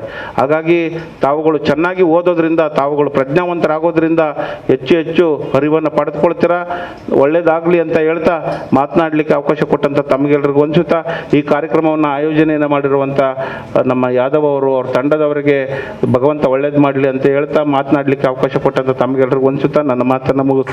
ಜೈ ಭೀಮ್. ಶಿಕ್ಷಣಾಧಿಕಾರಿ ಅವರಿಗೆ ಕೃತಜ್ಞತೆಗಳನ್ನು ಅರ್ಪಿಸ್ತಾ ಮುಂದೆ ನಮ್ಮ ಈ ಒಂದು ಗ್ರಾಮದ ಅಭಿವೃದ್ಧಿ ಅಧಿಕಾರಿ ಆಗಿರುವಂತಹ ಶ್ರೀಯುತ ರವೀಂದ್ರ ರಾಜ್ ನಾಯ್ಕ್ ಅವರು ಮಾತಾಡಬೇಕಾಗಿ ಕೇಳಿಕೊಳ್ತಾ ಇದ್ದೀವಿ. ನಾನು ಜಾಸ್ತಿ ಸಮಯ ತಗೊಳ್ಳಲ್ಲ, ಯಾಕಂದರೆ ಈಗಾಗಲೇ ನನ್ನ ನೆಚ್ಚಿನ ಅಧಿಕಾರಿಯವರಾದ ಈಶ್ವರ್ ಸರ್ ಈಗಾಗಲೇ ನಿಮಗೆಲ್ಲ ಮಾಹಿತಿಗಳನ್ನು ನೀಡಿದ್ದಾರೆ. ವೇದಿಕೆಯಲ್ಲಿರುವಂಥ ಎಲ್ಲ ಗಣ್ಯರಿಗೂ ಮತ್ತು ಬಂದಂಥ ಎಲ್ಲ ನನ್ನ ಸಹೋದರರಿಗೆ ವಂದಿಸುತ್ತಾ, ಇವತ್ತು 133ನೇ ಅಂಬೇಡ್ಕರ್ ಜಯಂತಿಯನ್ನು ಆಚರಿಸ್ತಿದ್ದಾರೆ. ನನ್ನ ಶಾಲೆಯಲ್ಲಿ ಅಂದರೆ ನನ್ನ ಗ್ರಾಮದಲ್ಲಿ ಆಗ್ತಿರುವುದು ನನಗೆ ನಿಜವಾಗಿ ಸಂತಸದ ವಿಷಯ. ಯಾಕಂದರೆ ನನ್ನ ಗ್ರಾಮ, ನನ್ನ ಶಾಲೆ ಯಾಕೆ ಹೇಳ್ತೇನೆ ಅಂದರೆ, ನಾನು ಇಲ್ಲಿ ಅಧಿಕಾರಿಯಾಗಿ ಬಂದ ನಂತರ ಇದು ನನ್ನದೇ ಗ್ರಾಮ ಅಂತ ನನ್ನ ಹೃದಯಾಳ ಅಂತ ತಿಳ್ಕೊಂಡಿದ್ದೇನೆ. ಇಲ್ಲಿ ನೀವು ಈ ಸಮಿತಿಯವರು ಮಾಡಿದ್ದಾರೆ ಅಂತೇಳಿ ನನಗೆ ತುಂಬ ಸಂತೋಷ ತರ್ತಾ ಇದೆ. ಮತ್ತು ನಮ್ಮ ಮಕ್ಕಳಿಗೆ ಈ ಪ್ರಬಂಧ ಸ್ಪರ್ಧೆ ಮತ್ತು ಎಸ್ಸೆ ಕಾಂಪಿಟೇಷನ್ ಏನು ಮಾಡ್ತಾ ಇದ್ದೀರಾ, ಅದು ಮಕ್ಕಳಿಗೆ ಸಹ ಇನ್ನೂ ಉತ್ಸಾಹ ಕೊಡ್ತದೆ ಅಂತೇಳಿ ನನ್ನ ಭಾವನೆ. ಮತ್ತು ಇನ್ನೇನೆಂದರೆ, ಈ ಸಮಿತಿಯವರು ಈಗಾಗಲೇ 3 ವರ್ಷದ ಮುಂಚೆ ನಾನು ಹೊಸದಾಗಿ ಬಂದಾಗ ಪರಿಶಿಷ್ಟ ಜಾತಿ ಪರಿಶಿಷ್ಟ ಪಂಗಡಕ್ಕೆ ಇಡುವ ಏನು ಫಂಡ್ ಇದೆಯಾ ಅದರ ಬಗ್ಗೆ ಏನು ಅವರಿಗೆ ಕಂಪ್ಲೇಂಟ್ ಹೋಗಿತ್ತು. ಆಗ ನಮ್ಮ ಪಂಚಾಯತಿಗೆ ಬಂದಿದ್ದರು ಎಲ್ಲರೂ. ಆವಾಗ ನಾನು ಅವರಿಗೆ ಸವಿಸ್ತರವಾಗಿ ಏನಿದೆಯಾ, ಯಾವುದೇ ಅನ್ಯಾಯ ಆಗಿಲ್ಲ ಅಂತೇಳಿ ಅವರಿಗೆ ತೋರಿಸಿದ ನಂತರ ಯಾರೋ ಒಂದು ಕಂಪ್ಲೇಂಟ್ ಮಾಡಿದರು. ಅದನ್ನು ನಾನು ತೋರಿಸಿದಂತ ಅವರು ತುಂಬ ಖುಷಿಯಾಗಿ ಅವರು ತೆರಳಿದರು ಈ ಉಳ್ಳಾಲ ಸಮಿತಿಯವರು. ಇದೇ ರೀತಿ ಮುಂದುವರಿಸ್ಕೊಂಡು ಹೋಗಲಿ ಅಂತೇಳಿ ಅವರಿಗೆ ಶುಭ ಹಾರೈಸ್ತಾ ನಾನು 2 ಮಾತುಗಳನ್ನು ಮುಗಿಸ್ತೇನೆ. ಧನ್ಯವಾದ. ಧನ್ಯವಾದಗಳು ಸರ್. ಹಾಗೆ ನಮ್ಮ ಗ್ರಾಮ ಪಂಚಾಯತಿನ ಅಧ್ಯಕ್ಷೆ ಆಗಿರುವಂಥ ಶ್ರೀಮತಿ ವಿಶಾಲಾಕ್ಷಿ ಮೇಡಮ್ ರವರು ಡಾಕ್ಟರ್ ಅಂಬೇಡ್ಕರ್ ಅವರ 133ನೇ ಜಯಂತಿಯ ಪರವಾಗಿ ತಮಗೆಲ್ಲರಿಗೂ ಒಂದಿಸ್ತಾ ಈ ಕಾರ್ಯಕ್ರಮವನ್ನು ನಾನು ಇಲ್ಲಿಗೆ ಮುಗಿಸ್ತೇನೆ. ಅಧ್ಯಕ್ಷ ನೆಲೆಯಲ್ಲಿ ಏನು ಹೇಳೋದು ಅಂದರೆ ಈಗ ನಮ್ಮವರಿಗೆ ನಾವಿಲ್ಲಿ ಸ್ಟೇಜಲ್ಲಿದ್ದವರು ಇರ್ಬೋದು ಅಥವಾ ಮುಂದೆ ಕೂತವರು ಇರ್ಬೋದು, ಅಂಬೇಡ್ಕರ್ ಬಗ್ಗೆ ಒಂದು ಅರಿವು ಮೂಡಿಸುವಂಥ ಒಂದು ಸಮಯ ನಮಗೆ ಸಿಗ್ತಿರಲಿಲ್ಲ. ನಮಗೆ ಸಂವಿಧಾನ ಪಾಠ ಪ್ರವಚನ ಇಷ್ಟು ಬಿಟ್ಟರೆ ಎಕ್ಸ್ಟ್ರಾ ಕರಿಕ್ಯುಲರ್ ಆ್ಯಕ್ಟಿವಿಟೀಸ್ಗಳು ಬಹಳ ಕಡಿಮೆ ಇತ್ತು. ಆದರೆ ಇತ್ತೀಚೆಗೆ ಏನಾಗ್ತದೆ ಅಂದರೆ ಈ ಅವಕಾಶ ಅದನ್ನು ಯಾರು ಕರ್ತರಿದ್ದಾರೆ ಅವರ ಬಗ್ಗೆ ತಿಳ್ಕೊಳ್ಬೇಕು, ಅವರ ಬಗ್ಗೆ ಅವರ ಆದರ್ಶಗಳನ್ನು ತಮ್ಮ ಜೀವನದಲ್ಲಿ ಅಳವಡಿಸಬೇಕೆಂಬ ಧ್ಯೇಯ ಉದ್ದೇಶಗಳಿಂದ ಇಂಥ ಕಾರ್ಯಕ್ರಮಗಳು ಇತ್ತೀಚೆಗೆ ಜಾಸ್ತಿ ಆಗ್ತಾಯಿದೆ. ಇದರ ಮುಖ್ಯ ಉದ್ದೇಶ ಏನಂದರೆ ಅಂಬೇಡ್ಕರ್ ಒಬ್ಬರು ಮಹಾ ಮೇಧಾವಿ. ನಮಗೆ ಹೇಗೆ ಇದು ಕುರಾನ್ ಇತ್ಯಾದಿ ಹೇಗೆ ಶ್ರೇಷ್ಠ ಗ್ರಂಥವೋ ಅದಕ್ಕಿಂತ ಎಲ್ಲಕ್ಕಿಂತ ಶ್ರೇಷ್ಠವಾದುದನ್ನು ನೀಡಿದ್ದಾರೆ. ಹಾಗಾಗಿ ಅವರಿಗೆ ಭಾರತ ರತ್ನ ಕೂಡ ನೀಡಿ ಗೌರವಿಸಿದ್ದಾರೆ. ಈ ಮಾತು ಯಾಕೆ ಹೇಳ್ತೇನೆ ಅಂದರೆ, ನಮಗೆ ಈಗ ನಮ್ಮಲ್ಲಿ ತುಂಬ ರಿಲಿಜನ್ ಇದೆ. ಏನಾದರೂ ಪ್ರಾಬ್ಲಮ್ ಬಂದರೆ ಕೊನೆಗೆ ಬರೋದು ಕಾನ್ಸ್ಟಿಟ್ಯೂಷನ್, ಅದು ಸುಪ್ರೀಂ, ಅದು ಎಲ್ಲ ಧರ್ಮಗ್ರಂಥಗಳಿಗಿಂತಲೂ ಶ್ರೇಷ್ಠ ಅಂತೇಳಿ ನಮ್ಮ ಸಂವಿಧಾನ, ಕೋರ್ಟು ಎಲ್ಲ ತಿಳಿ ಹೇಳಿದೆ. ನಾವು ಅದನ್ನು ಪಾಲಿಸಬೇಕು.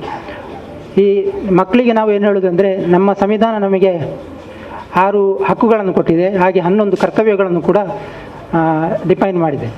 ವಿದ್ಯಾರ್ಥಿಗಳು ಈ 6 ಹಕ್ಕುಗಳನ್ನು ಫಸ್ಟ್ ತಿಳ್ಕೊಳ್ಬೇಕು. ಯಾಕಂದರೆ ಇದು ನಿಮ್ಮ ರೈಟ್. ನಿಮ್ಮ ಫಸ್ಟಾಗಿ ನಿಮಗೆ 6ರಿಂದ 14 ವರ್ಷದವರೆಗೆ ಫ್ರೀ ಎಜುಕೇಷನ್, ಕಂಪಲ್ಸರಿ ಎಜುಕೇಷನ್ ಕೊಡಬೇಕು. ಮತ್ತು ಇದು ಅವರ ತಂದೆ ತಾಯಿಗಳ ಕರ್ತವ್ಯ ಕೂಡ. ಆ ಕರ್ತವ್ಯದ ಸಾಲಲ್ಲಿ ಇದು ಕೊನೆಯದಾಗಿ ಸೇರಿಸಿದ್ದಾರೆ. 11ನೇ ಕರ್ತವ್ಯ, ತಮ್ಮ ಪ್ರತಿ ಮಕ್ಕಳಿಗೆ ಕಂಪಲ್ಸರಿಯಾಗಿ ವಿದ್ಯಾಭ್ಯಾಸ ಕೊಡೋದು ತಂದೆ ತಾಯಿಗಳ ಒಂದು ಕರ್ತವ್ಯ ಕೂಡ. ಆದರೆ ಈ 6 ಹಕ್ಕುಗಳು, ಅದು ಸಮಾನತೆ ಇರ್ಬೋದು, ಸ್ವಾತಂತ್ರ್ಯ ಇರ್ಬೋದು, ಧಾರ್ಮಿಕತೆ ಇರ್ಬೋದು, ಶೈಕ್ಷಣಿಕ ಇರ್ಬೋದು, ಅಥವಾ ಸಾಂವಿಧಾನಿಕ ಪರಿಹಾರಗಳಿರ್ಬೋದು, ಇದೆಲ್ಲ ನಿಮಗೆ ಕಾನ್ಸ್ಟಿಟ್ಯೂಷನ್ ಕೊಟ್ಟ ಅಥವಾ ಸಂವಿಧಾನ ಕೊಟ್ಟ ಅಧಿಕಾರ. ಇದನ್ನು ನೀವು ಉಪಯೋಗಿಸಬೇಕು. ಇದನ್ನು ಉಪಯೋಗಿಸಿ ನೀವು ಒಳ್ಳೆಯ ಪ್ರಜೆಗಳಾಗಬೇಕು. ಇಂಥ ಕಾಂಪಿಟೇಷನ್ ಯಾಕೆ ಮಾಡ್ತಾರೆ ಅಂದರೆ, ಅವರ 100 ಆದರ್ಶಗಳುಂಟು. ಇಂಥ ಕಾಂಪಿಟೇಷನ್ ಮಾಡೋದರಿಂದ 100 ಸಾಧ್ಯವಾಗದಿದ್ದರೂ ಕೂಡ ಒಂದು 10 ಆದರ್ಶಗಳನ್ನು ನೀವು ಮೈಗೂಡಿಸಿಕೊಂಡು ಈ ಭಾರತದ ಸತ್ಪ್ರಜೆಯಾಗಿ, ನಮ್ಮ ಶಿಕ್ಷಣಾಧಿಕಾರಿ ಹೇಳಿದ ಹಾಗೆ ಇಂದಿನ ಮಕ್ಕಳೇ ಮುಂದಿನ ಜನಾಂಗ. ನಮ್ಮ ಸಂವಿಧಾನದ ಈ ರೂಪರೇಷೆಗಳನ್ನು ನೀವು ಇನ್ನಷ್ಟು ಉಜ್ವಲಗೊಳಿಸಬೇಕು. ಅದನ್ನು ನೀವು ರೂಢಿಸಿಕೊಂಡು ಅದರ ರಕ್ಷಣೆಗೆ ನೀವು ಮುಂದಾಗಬೇಕು. ಆಗ ಮಾತ್ರ ನೀವು ಕಲಿತ ವಿದ್ಯೆ ನಿಮಗೆ ಜಾಬ್ ಸಿಗದಿರ್ಬೋದು, ಆದರೆ ಇಂದು ಬದುಕಲಿಕ್ಕೆ 100 ದಾರಿಗಳುಂಟು. ಅದು ಗೌರ್ಮೆಂಟ್ ಜಾಬ್ ಇರ್ಬೋದು, ಪ್ರೈವೇಟ್ ಜಾಬ್ ಇರ್ಬೋದು, ಬಿಸ್ನೆಸ್ ಇರ್ಬೋದು, ಕೃಷಿ ಇರ್ಬೋದು, 100 ಅವಕಾಶಗಳು ತೆರೆದಿದೆ. ಹಾಗಾಗಿ ನೀವು ಒಳ್ಳೆಯ ವಿದ್ಯಾವಂತರಾದರೆ ನೀವು ಯಾವುದಾದ್ರೂ ಒಂದು ದಾರಿಯಲ್ಲಿ ನಿಮ್ಮ ಜೀವನವನ್ನು ಸಾಗಿಸಿ ನಿಮ್ಮ ಫ್ಯಾಮಿಲಿ ನಡೆಸಿ ನೀವು ಒಳ್ಳೆಯ ಸತ್ಪ್ರಜೆಗಳಾಗ್ಬೋದು. ಹಾಗಾಗಿ ಅವರ ದೇಹ ಉದ್ದೇಶಗಳನ್ನು ಯಾಕೆ ಈ ಕಾಂಪಿಟೇಷನ್ಗಳನ್ನು ಮಾಡ್ತಾರೆ ಅಂದರೆ, ನೀವು ಅದನ್ನು ಅಳವಡಿಸಿಕೊಳ್ಬೇಕು. ನಿಮಗೆ ಪ್ರೈಸ್ ಎಲ್ಲರಿಗೂ ಸಿಗಲಿಕ್ಕೆ ಸಾಧ್ಯ ಇಲ್ಲ. ಇಲ್ಲಿ 100 ಅಭ್ಯರ್ಥಿಗಳಿದ್ದರೆ ಒಂದು 5-10 ಜನಕ್ಕೆ ಪ್ರೈಸ್ ಸಿಗ್ಬೋದು. ಆದರೆ ನೀವು ಅವರ ದೇಹ ಉದ್ದೇಶಗಳನ್ನು ಅಳವಡಿಸಿ ನೀವು ಉತ್ತಮ ಪ್ರಜೆ ಆದರೆ ಅದಕ್ಕಿಂತ ದೊಡ್ಡ ಬಹುಮಾನ ಬೇರೆ ಇಲ್ಲ. ಹಾಗಾಗಿ ಈ ಯಾದವರು ಭಾರಿ ಆ್ಯಕ್ಟಿವ್ ಆಗಿ ಇದನ್ನು ಮೊನ್ನೆ ಉದ್ಘಾಟನೆ ಕೂಡ ಮಾಡಿದ್ದಾರೆ, ವಿದ್ಯಾನಿಧಿ. ಅದನಂತರ ಒಂದಲ್ಲ ಒಂದು ಕಾರ್ಯಕ್ರಮದಲ್ಲಿ ಸಮಾಜ ಸೇವೆಯಲ್ಲಿ ತಮ್ಮನ್ನು ತಾವು ತೊಡಗಿಸಿಕೊಂಡಿದ್ದಾರೆ. ಹಾಗಾಗಿ ಅದಕ್ಕೆ ತಾವು ಎಲ್ಲ ಈ ಅವಕಾಶಗಳನ್ನು ಸರಿಯಾಗಿ ಉಪಯೋಗಿಸಿಕೊಂಡು ಅವರು ಮಾಡಿದ ಕಾರ್ಯಕ್ರಮಕ್ಕೆ ನೀವು ಕೃತಜ್ಞತೆ ಸಲ್ಲಿಸಿ ನೀವು ಉತ್ತಮ ಪ್ರಜೆ ಆಗಬೇಕು ಅಂತ ಹಾರೈಸಿ ನನ್ನ 1-2 ಮಾತುಗಳನ್ನು ಮುಗಿಸ್ತೇನೆ. ನಮಸ್ಕಾರ. ಅಧ್ಯಕ್ಷೀಯ ಮಾತುಗಳನ್ನಾಡಿದ ತಮಗೆ ಧನ್ಯವಾದಗಳು ಅರ್ಪಿಸ್ತಾ, ಮುಂದೆ ಕೊನೆಯದಾಗಿ ಧನ್ಯವಾದ ಸಮರ್ಪಣೆಯನ್ನು ಶ್ರೀಯುತ ಚಂದ್ರಶೇಖರ್ CH ಅಧ್ಯಾಪಕರು, ಸರ್ಕಾರಿ ಹಿರಿಯ ಪ್ರಾಥಮಿಕ ಶಾಲೆ ವಿಚ್ಚಲಗುಡ್ಡೆ ಇವರು ನೆರವೇರಿಸಿಕೊಡಲಿದ್ದಾರೆ. ಇಡೀ ಜಗತ್ತಿನಲ್ಲಿಯೇ ಭಾರತ ಅತ್ಯಂತ ಒಂದು ದೊಡ್ಡ ಪ್ರಜಾಪ್ರಭುತ್ವವನ್ನು ಹೊಂದಿದಂಥ ದೇಶ. ಇದಕ್ಕೆ ಕಾರಣ ನಮ್ಮ ಇಲ್ಲಿ ಕಾಣುವಂಥ ಡಾಕ್ಟರ್ BR ಅಂಬೇಡ್ಕರ್ ಅವರು. ಅವರ ಒಂದು ಸಂವಿಧಾನ ಇವತ್ತಿಗೂ ಕೂಡ ನಮಗೆ ಯಾವ ರೀತಿ ಅದು ಮುಂದೆ ಇನ್ನು ಈಗಲ್ಲ 2024ಕ್ಕೆ ನಾವು ತಲುಪಿದ್ದೇವೆ. ಇನ್ನು ಅದೆಷ್ಟೋ ವರ್ಷಗಳು ಬಂದರೂ ಕೂಡ ಆ ಸಂವಿಧಾನ ಉಳಿಯುತ್ತದೆ, ಅದನ್ನೆಲ್ಲ ನಾವು ಬೆಳೆಸ್ತೇವೆ ಎನ್ನುವಂತಹ ಆ ಒಂದು ಯೋಚನೆ ಅವರಿಗೆ ಆವಾಗಲೇ ಬಂದಿದ್ದರಿಂದ ಎಷ್ಟೋ ಕಷ್ಟಪಟ್ಟು ಕೂಡ ಅವರು ವಿದ್ಯಾಭ್ಯಾಸವನ್ನು ಮುಗಿಸಿಕೊಂಡು ನಮ್ಮ ಕ್ಷೇತ್ರ ಶಿಕ್ಷಣಾಧಿಕಾರಿ ಅವರು ಹೇಳಿದ ಹಾಗೆ ಬಡತನದಲ್ಲಿ ಅತ್ಯಂತ ಒಂದು ದೊಡ್ಡ ಗ್ರಂಥಾಲಯದಲ್ಲಿ ಇರುವಂಥ ಜ್ಞಾನವನ್ನು ಸಂಪಾದಿಸಿದವರು ಡಾಕ್ಟರ್ BR ಅಂಬೇಡ್ಕರ್ ಅವರು. ಅವರ 133ನೇ ಜನ್ಮದಿನದ ಅಂಗವಾಗಿ ನಾವು ಇವತ್ತು ಪೂರ್ವಭಾವಿಯಾಗಿ ಇದಕ್ಕೆ ಉಳ್ಳಾಲ ವ್ಯಾಪ್ತಿಯ ಈ ಮೊದಲು ನಾವು ಬರೀ ಒಂದು ಕೊಣಜೆ ಅಸೈಗೋಳಿ ಈ ಪರಿಸರದ ಶಾಲೆಯ ಮಕ್ಕಳಿಗೆ ಮಾತ್ರ ಈ ಒಂದು ಕಾರ್ಯಕ್ರಮವನ್ನು ಮಾಡಿಕೊಂಡಿದ್ದೆವು. ಈ ವರ್ಷದಿಂದ ಇದನ್ನು ಸ್ವಲ್ಪ ವಿಸ್ತಾರವಾಗಿ ಎಲ್ಲ ಮಕ್ಕಳಿಗೂ ಕೂಡ ಅಂಬೇಡ್ಕರ್ ಅವರ ಒಂದು ಜೀವನದ ಕುರಿತು ಗೊತ್ತಾಗಬೇಕು, ಪರಿಚಯ ಆಗಬೇಕು ಎನ್ನುವ ನಿಟ್ಟಿನಲ್ಲಿ ಆ ಒಂದು ಕಾರ್ಯಕ್ರಮವನ್ನು ಉಳ್ಳಾಲ ತಾಲೂಕಿನಾದ್ಯಂತ ಇದನ್ನು ವಿಸ್ತರಿಸಿಕೊಂಡಿದ್ದೇವೆ. ಅದಕ್ಕಾಗಿ ಈ ವರ್ಷ ವಿದ್ಯಾನಿಧಿ ಸಮಿತಿ ಎನ್ನುವಂಥ ಒಂದು ಸಮಿತಿಯನ್ನು ನಮ್ಮ ಯೂನಿವರ್ಸಿಟಿ ಪರಿಸರದಲ್ಲಿ ರಚಿಸಿಕೊಂಡು ಅದರ ಮುಂದಾಳುತ್ವವನ್ನು ನಮ್ಮ ಯಾದವ್ ಸರ್ ಅವರು ವಹಿಸಿಕೊಂಡಿದ್ದಾರೆ. ಆ ಮೂಲಕ ನಾವು ಇವತ್ತು ಒಂದು ಕಾರ್ಯಕ್ರಮವನ್ನು ಮಾಡಿದ್ದೇವೆ.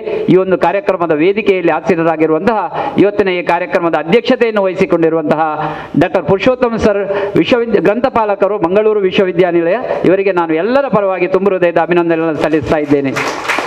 ಹಾಗೆ ನಮ್ಮ ಕ್ಷೇತ್ರ ಶಿಕ್ಷಣಾಧಿಕಾರಿ ಅವರು ಇವತ್ತು ಬೆಳಗ್ಗಿನಿಂದಲೇ ನಾನು ಅವರಿಗೆ ಕಾಲ್ ಮಾಡ್ತಾ ಇದ್ದೆ, ಬರಲಿಕ್ಕೆ ಆಗ್ತದಾ ಇಲ್ವಾ ಅಂತ ಭಾವಿಸಿ ನಮಗೊಂದು ಬರ್ತಾರಾ ಇಲ್ವಾ ಅಂತ ಇತ್ತು. ಯಾಕಂದರೆ ಅವರು ಬರದಿದ್ದರೆ ಇವತ್ತು ಈ ಕಾರ್ಯಕ್ರಮ ಇಷ್ಟೊಂದು ಮೆರುಗು ತರ್ತಿರ್ಲಿಲ್ಲ. ಹಾಗೆ ನಮ್ಮ BO ಸರ್ ಅವರು ಎಲ್ಲರ ಒಂದು ನಮ್ಮೆಲ್ಲರ ಪ್ರೀತಿ ಪಾತ್ರರಾಗಿದ್ದಾರೆ. ನಮಗೆಲ್ಲ ಮಕ್ಕಳಿಗೆ ಶುಭವನ್ನು ನುಡಿದಿದ್ದಾರೆ. ಅವರಿಗೆ ನಾನು ನಮ್ಮೆಲ್ಲರ ಪರವಾಗಿ ತುಂಬ ಹೃದಯದ ಧನ್ಯವಾದಗಳನ್ನು ಸಮರ್ಪಿಸ್ತಾ ಇದ್ದೇನೆ ಸರ್. ಹಾಗೆ ಈ ಒಂದು ಕಾರ್ಯಕ್ರಮದಲ್ಲಿ ನಮ್ಮ 300 ಗ್ರಾಮ ಪಂಚಾಯತಿನ ಅಧ್ಯಕ್ಷರು ಉಪಸ್ಥಿತರಿದ್ದಾರೆ. ಅವರನ್ನು ಕೂಡ ನಾನು ಎಲ್ಲರ ಪರವಾಗಿ ಕಾರ್ಯಕ್ರಮದ ಪರವಾಗಿ ತುಂಬ ಹೃದಯದ ಧನ್ಯವಾದವನ್ನು ಸಮರ್ಪಿಸ್ತಾ ಇದ್ದೇನೆ. ಹಾಗೆ ಈ ಒಂದು ಕಾರ್ಯಕ್ರಮದಲ್ಲಿ ಉಪಸ್ಥಿತಿದ್ದು ನಮಗೆ ಶುಭವನ್ನು ನುಡಿದಿದ್ದಾರೆ ಈ 300 ಗ್ರಾಮ ಪಂಚಾಯತಿನ PDO ಸರ್ ಅವರು, ಅವರಿಗೆ ಕೂಡ ನಾನು ಎಲ್ಲರ ಪರವಾಗಿ ಅಭಿನಂದನೆಗಳನ್ನು ಸಲ್ಲಿಸ್ತಾ ಇದ್ದೇನೆ. ಹಾಗೆ ಈ ಕಾರ್ಯಕ್ರಮದಲ್ಲಿ ಈ ಶಾಲೆಯ SDMC ಅಧ್ಯಕ್ಷರು ಉಸ್ಮಾನ್ ಸರ್ ಇದ್ದಾರೆ, ಅವರಿಗೂ ಕೂಡ ನಾನು ತುಂಬ ಹೃದಯದ ಧನ್ಯವಾದವನ್ನು ಸಮರ್ಪಿಸ್ತಾ ಇದ್ದೇನೆ. ಹಾಗೆ ನಮ್ಮ ಕಾರ್ಯಕ್ರಮಕ್ಕೆ ಆಗಮಿಸಿದ್ದಾರೆ ನಮ್ಮ ಪೆರ್ಮನ್ನೂರು ಕ್ಲಸ್ಟರ್ನ CRP ಆದ ಗೀತಾ ಮೇಡಮ್ ರವರು, ಅವರಿಗೂ ಕೂಡ ನಾನು ಎಲ್ಲರ ಪರವಾಗಿ ತುಂಬ ಹೃದಯದ ಅಭಿನಂದನೆಗಳನ್ನು ಸಲ್ಲಿಸ್ತಾ ಇದ್ದೇನೆ. ಹಾಗೆ ಈ ಶಾಲೆಯ ಮುಖ್ಯೋಪಾಧ್ಯಾಯರು ವೇದಿಕೆಯಲ್ಲಿದ್ದಾರೆ, ಅವರು ಕೂಡ ನಮಗೆ ಸಂಪೂರ್ಣವಾದಂಥ ಸಹಕಾರವನ್ನು ನೀಡಿದ್ದಾರೆ. ಅವರಿಗೂ ನಾನು ಎಲ್ಲರ ಪರವಾಗಿ ಅಭಿನಂದನೆಗಳನ್ನು ಸಲ್ಲಿಸ್ತಾ ಇದ್ದೇನೆ. ಹಾಗೆ ನಮ್ಮ ದಯಾನಂದ್ ಮುಖ್ಯೋಪಾಧ್ಯಾಯರು ಅಸೈಗೋಳಿ ಶಾಲೆ, ಇವರಿಗೂ ಕೂಡ ನಾನು ಎಲ್ಲರ ಪರವಾಗಿ ಅಭಿನಂದನೆಗಳನ್ನು ಸಲ್ಲಿಸ್ತಾ ಇದ್ದೇನೆ. ಹಾಗೆ ಈ ಶಾಲೆಯಲ್ಲಿ ಮೊನ್ನೆ ನಾವು ಕಾರ್ಯಕ್ರಮ ಆಯೋಜನೆ ಮಾಡಲಿಕ್ಕೆ ಬಂದಿರುವಾಗ ಇಲ್ಲಿ ಶಶಿಕಲಾ ಅವರು ಮುಖ್ಯೋಪಾಧ್ಯಾಯರಾಗಿದ್ದರು, ಅವರು ಕೂಡ ನಮ್ಮ ಎದುರಿನಲ್ಲಿದ್ದಾರೆ. ಅವರಿಗೂ ಕೂಡ ನಾನು ಎಲ್ಲರ ಪರವಾಗಿ ಅಭಿನಂದನೆಗಳನ್ನು ಸಲ್ಲಿಸ್ತಾ ಇದ್ದೇನೆ. ಹಾಗೆ ನಮ್ಮ ಕ್ಷೇತ್ರ ಶಿಕ್ಷಣಾಧಿಕಾರಿಯ ಅಲ್ಲಿಯ ಸೂಪರಿಂಟೆಂಡೆಂಟ್ ಸರ್ ಇದ್ದಾರೆ, ಅವರಿಗೂ ನಾನು ಎಲ್ಲರ ಪರವಾಗಿ ಅಭಿನಂದನೆಗಳನ್ನು ಸಲ್ಲಿಸ್ತಾ ಇದ್ದೇನೆ. ಕಿರಣ್ ಸರ್ ಇದ್ದಾರೆ, ಹಾಗೆ ನಮ್ಮ ಆಸಿಫರವರಿದ್ದಾರೆ, ನಮ್ಮ ಇವರು ಹರೀಶ್ ಕುಮಾರ್ BM ನಮ್ಮ ಬಹಳ ಒಂದು ಚಟುವಟಿಕೆಯುಕ್ತವಾದಂಥ ಒಬ್ಬ ವ್ಯಕ್ತಿಯವರು. ನಾವು ಯಾವುದೇ ಕಾರ್ಯಕ್ರಮ ಇವತ್ತವರಿಗೆ ಡಯಟ್ನಲ್ಲಿ ಟ್ರೈನಿಂಗ್ ಇತ್ತು, ಆದರೂ ಕೂಡ ನಾವಲ್ಲಿ ರಿಕ್ವೆಸ್ಟ್ ಮಾಡಿಕೊಂಡು ನಮ್ಮ ಈ ಕಾರ್ಯಕ್ರಮದಲ್ಲಿ ಉಪಸ್ಥಿತಿದ್ದು ಇವತ್ತು ನಮಗೆ ನಿರೂಪಣೆಯನ್ನು ನಡೆಸಿಕೊಟ್ಟಿದ್ದಾರೆ. ಅವರಿಗೆ ನಾನು ಎಲ್ಲರ ಪರವಾಗಿ ಅಭಿನಂದನೆಗಳನ್ನು ಸಲ್ಲಿಸ್ತಾ ಇದ್ದೇನೆ. ಹಾಗೆ ಗ್ರಂಥಾಲಯದಲ್ಲಿರುವಂಥ ಗ್ರಂಥಾಲಯ ಸಹಾಯಕರಾಗಿರುವಂಥ ಪ್ರೀತಿ ಮೇಡಮ್ ಅವರಿದ್ದಾರೆ, ನಾಗವೇಣಿ ಅವರಿದ್ದಾರೆ, ಶ್ರುತಿ ಇದ್ದಾರೆ, ಅವರು ನಮಗೆ ಪ್ರಾರ್ಥನೆಯನ್ನು ಕೂಡ ನಡೆಸಿಕೊಟ್ಟರು. ಅವರಿಗೆ ಎಲ್ಲರ ಪರವಾಗಿ ಅಭಿನಂದನೆಗಳನ್ನು ಸಲ್ಲಿಸ್ತಾ ಇದ್ದೇನೆ. ಹಾಗೆ ನಮ್ಮ ಸಂಚಾಲಕರು ಯಾದವರು ಈಗಾಗಲೇ ಅವರ ಬಗ್ಗೆ ನಮ್ಮ ಕ್ಷೇತ್ರ ಶಿಕ್ಷಣಾಧಿಕಾರಿಗಳು ಕೂಡ ತುಂಬ ಹೇಳಿದರು. ನಾವೊಂದು ಒಳ್ಳೆಯ ಕಾರ್ಯಕ್ರಮವನ್ನು ಆಯೋಜನೆ ಮಾಡಿದ್ದಾರೆ ಅವರು, ಅವರಿಗೆ ಎಲ್ಲರ ಪರವಾಗಿ ತುಂಬ ಹೃದಯದ ಅಭಿನಂದನೆಗಳನ್ನು ಸಲ್ಲಿಸ್ತಾ ಇದ್ದೇನೆ. ಕಾರ್ಯಕ್ರಮಕ್ಕೆ ಆಗಮಿಸಿರುವಂಥ ಎಲ್ಲ ಶಾಲೆಯ ಮುಖ್ಯೋಪಾಧ್ಯಾಯರುಗಳು, ಹಾಗೆ ಮಕ್ಕಳನ್ನು ಆ ಶಾಲೆಯಿಂದ ಭಾಗವಹಿಸಲಿಕ್ಕಾಗಿ ಅವಕಾಶಕ್ಕೆ ಕರೆದುಕೊಂಡು ಬಂದಂತಹ ಶಿಕ್ಷಕರು, ಎಲ್ಲ ಮಕ್ಕಳಿಗೆ ನನ್ನ ತುಂಬ ಹೃದಯದ ಅಭಿನಂದನೆಯನ್ನು ಸಲ್ಲಿಸ್ತಾ ಇದ್ದೇನೆ. ಪ್ರತ್ಯಕ್ಷವಾಗಿ ಪರೋಕ್ಷವಾಗಿ ಸಹಕರಿಸಿ ಎಲ್ಲರಿಗೂ ಕೂಡ ನಮ್ಮ ಈ ಸಮಿತಿಯ ಪರವಾಗಿ ತುಂಬ ಹೃದಯದ ಅಭಿನಂದನೆಗಳು.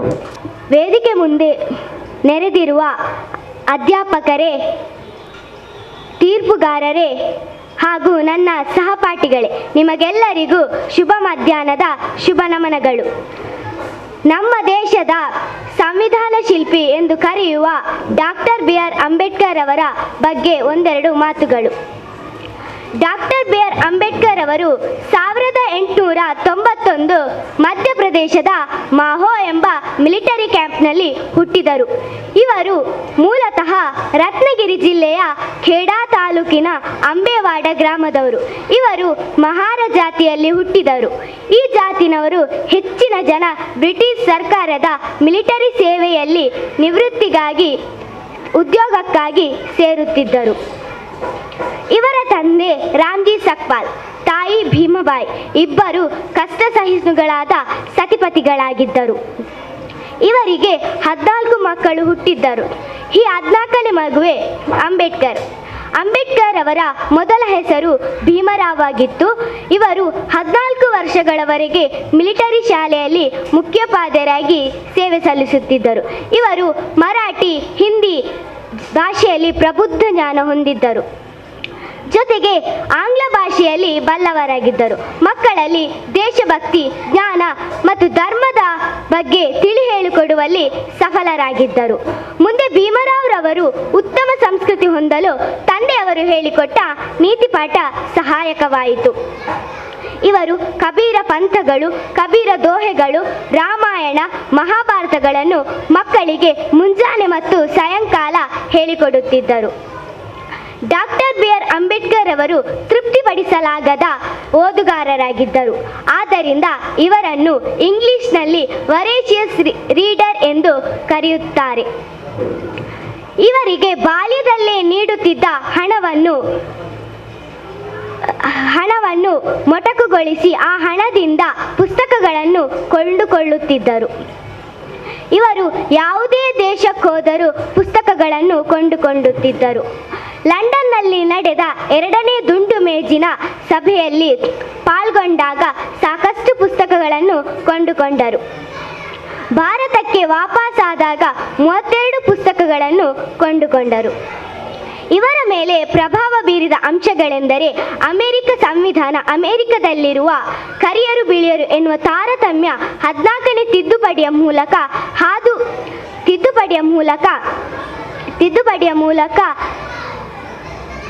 ತಿದ್ದುಪಡಿಯ ಮೂಲಕ ಸರಿಪಡಿಸಿ ಹೋಗುವ ಕರಿಯರಿಗೆ ಸ್ವಾತಂತ್ರ್ಯ ನೀಡಿದರು. ಇದು ಅಂಬೇಡ್ಕರ್ ಅವರ ಮೇಲೆ ಪರಿಣಾಮ ಬೀರಿತು. ಇಂತಹ ತಾರತಮ್ಯ ನಮ್ಮ ದೇಶದಲ್ಲಿಯೂ ಇದೆ ಎನ್ನುವ ತಿದ್ದುಪಡಿ ಮೂಲಕ ಹೋಗಲಾಡಿಸಬಹುದು. ಹಾಗೆಯೇ ಮಹಾತ್ಮ ಫುಲೆಯವರು ವರ್ಗರಹಿತ ಜಾತಿ ಮತ್ತು ಮಹಿಳಾ ಉದ್ಧಾರದ ಬಗ್ಗೆ ಹೋರಾಟ ನಡೆಸಿದರು. ಇವರ ಹಾಗೆ ಕೂಡ ನಾನು ಈ ವಿಶಿಷ್ಟ ಪದ್ಧತಿಗಳಿಗೆ ಮುಕ್ತಿ ಹಾಡಬೇಕು ಎಂದುಕೊಂಡರು. ತಮ್ಮ ಪ್ರಭಾವ ಬೀರಿದ ಅಂಶಗಳನ್ನು ಮನಗಂಡು ಮುಕ್ತಿ ಪತ್ರಿಕೆಗಳಾದ ಮೂಕನಾಯಕ, ಬಹಿಷ್ಕೃತ ಭಾರತ, ಸಮತ ಎನ್ನುವ ಪತ್ರಿಕೆಗಳಿಗೆ ಪ್ರಾರಂಭಿಸಿ ಹಿಂದುಳಿದ ಜನಾಂಗದ ಧ್ವನಿಯಾಗಿ ಪತ್ರಿಕೆಗಳ ಮೂಲಕ ಪ್ರಚುರ ಮಾಡಿದರು. ಬಾಬಾ ಸಾಹೇಬ್ ಅಂಬೇಡ್ಕರ್ ಅವರು ಡಿಸೆಂಬರ್ 6, 1956ರಲ್ಲಿ ನಿಧನರಾದರು. ಆ ಸಂದರ್ಭದಲ್ಲಿ ಜವಾಹರ್ಲಾಲ್ ನೆಹರು ಲೋಕಸಭೆಗೆ ಬಂದು ಒಂದು ಹೇಳಿಕೆಯನ್ನು ನೀಡಿದರು. ಅದೇನೆಂದರೆ ಸಿಂಬಲ್ ಆಫ್ ರಿವೋಲ್ಟ್ ಎಂದು ಕರೆದರು. ನನಗೆ ಅವಕಾಶ ಕೊಟ್ಟ ನಿಮಗೆಲ್ಲರಿಗೂ ಧನ್ಯವಾದಗಳು. ಇಷ್ಟು ಹೇಳಿ ನನ್ನ ಪುಟ್ಟ ಭಾಷಣವನ್ನು ಮುಗಿಸುತ್ತಿದ್ದೇನೆ. ಜೈ ಹಿಂದ್, ಜೈ ಭಾರತ್. ಬಿ.ಆರ್. ಅಂಬೇಡ್ಕರ್ ಅವರು ನಮ್ಮ ದೇಶದ ಶ್ರೇಷ್ಠ ವ್ಯಕ್ತಿಗಳಲ್ಲಿ ಒಬ್ಬರು. ಅವರ ಪೂರ್ಣ ಹೆಸರು ಭೀಮರಾವ್ ರಾಮ್ಜಿ ಅಂಬೇಡ್ಕರ್. ಅವರು 1891ರಲ್ಲಿ ಮಧ್ಯಪ್ರದೇಶದ ಮಾಹೌಹಳ್ಳಿಯಲ್ಲಿ ಬಡ ಕುಟುಂಬದಲ್ಲಿ ಜನಿಸಿದರು. ಇವರ ತಂದೆ ರಾಮ್ಜಿ ಸಕ್ಪಾಲ್, ತಾಯಿ ಭೀಮರಾವ್. ಈ ದಂಪತಿಗಳ 14ನೇ ಮಗನೇ ಅಂಬೇಡ್ಕರ್. ಇವರು ಉತ್ತಮ ವಿದ್ಯಾರ್ಥಿ ಮತ್ತು ಓದುಗರಾಗಿದ್ದರು. ಇವರು ಅನೇಕರ ಸಹಾಯದಿಂದ ವಿದೇಶದ ವಿವಿಧ ವಿಶ್ವವಿದ್ಯಾಲಯಗಳಲ್ಲಿ ಅಧ್ಯಯನ ಮಾಡಿದರು. ಇಲ್ಲಿ ಆಗಮಿಸಿದಂತಹ ಎಲ್ಲರಿಗೆ ಧನ್ಯವಾದಗಳು. ಅಂಬೇಡ್ಕರ್ ಅವರು ನಮ್ಮ ದೇಶದ ಶ್ರೇಷ್ಠ ವ್ಯಕ್ತಿಗಳಲ್ಲಿ ಒಬ್ಬರು. ಅವರ ಪೂರ್ಣ ಹೆಸರು ಭೀಮರಾವ್ ರಾಮ್ಜಿ ಅಂಬೇಡ್ಕರ್. ಅವರು 1891ರಲ್ಲಿ ಮಧ್ಯಪ್ರದೇಶದ ಮಾಹೌಹಳ್ಳಿಯಲ್ಲಿ ಬಡ ಕುಟುಂಬದಲ್ಲಿ ಜನಿಸಿದರು. ಅವರ ತಂದೆ ರಾಮ್ಜಿ ಸಕ್ಪಾಲ್, ತಾಯಿ ಭೀಮರಾವ್. ಈ ದಂಪತಿಗಳ 14ನೇ ಮಗನೇ ಅಂಬೇಡ್ಕರ್. ಇವರು ಉತ್ತಮ ವಿದ್ಯಾರ್ಥಿ ಮತ್ತು ಓದುಗರಾಗಿದ್ದರು. ಇವರು ಅನೇಕರ ಸಹಾಯದಿಂದ ವಿದೇಶದ ವಿವಿಧ ವಿಶ್ವವಿದ್ಯಾಲಯಗಳಲ್ಲಿ ಅಧ್ಯಯನ ಮಾಡಿದರು. ಇವರು ಸಮಾನತೆಯ ಪ್ರತೀಕವಾಗಿ ನೋಡಲಾಯಿತು. ರಮಾಬಾಯಿ ಅಂಬೇಡ್ಕರ್ ಅವರ ಮೊದಲ ಪತ್ನಿಯಾಗಿದ್ದು, ಅವರ ಮರಣದ ನಂತರ ಸವಿತಾ ಅಂಬೇಡ್ಕರ್ ಅವರು ಮದುವೆಯಾದರು. ಇವರು 1936ರಲ್ಲಿ ಸ್ವಾತಂತ್ರ್ಯ ಕಾರ್ಮಿಕ ಪಕ್ಷ ಸ್ಥಾಪಿಸಿದರು ಎಂದು ಹೇಳುತ್ತಾ ನನ್ನ ಮಾತನ್ನು ಮುಗಿಸುತ್ತೇನೆ. ನಾನಿಂದು ನಿಮ್ಮ ಭಾರತೀಯ ಸಂವಿಧಾನ ಪಿತಾಮಹ, ದಲಿತ ನಾಯಕ, ವಕೀಲ, ಅರ್ಥಶಾಸ್ತ್ರಜ್ಞ, ಸಮಾಜ ಸುಧಾರಕರೆಂದು ಡಾಕ್ಟರ್ BR ಅಂಬೇಡ್ಕರ್ ಅವರ ಬಗ್ಗೆ ಒಂದೆರಡು ಮಾತುಗಳನ್ನು ಬಯಸುತ್ತೇನೆ. ಡಾಕ್ಟರ್ BR ಅಂಬೇಡ್ಕರ್ ಅವರು 1891ರ ಏಪ್ರಿಲ್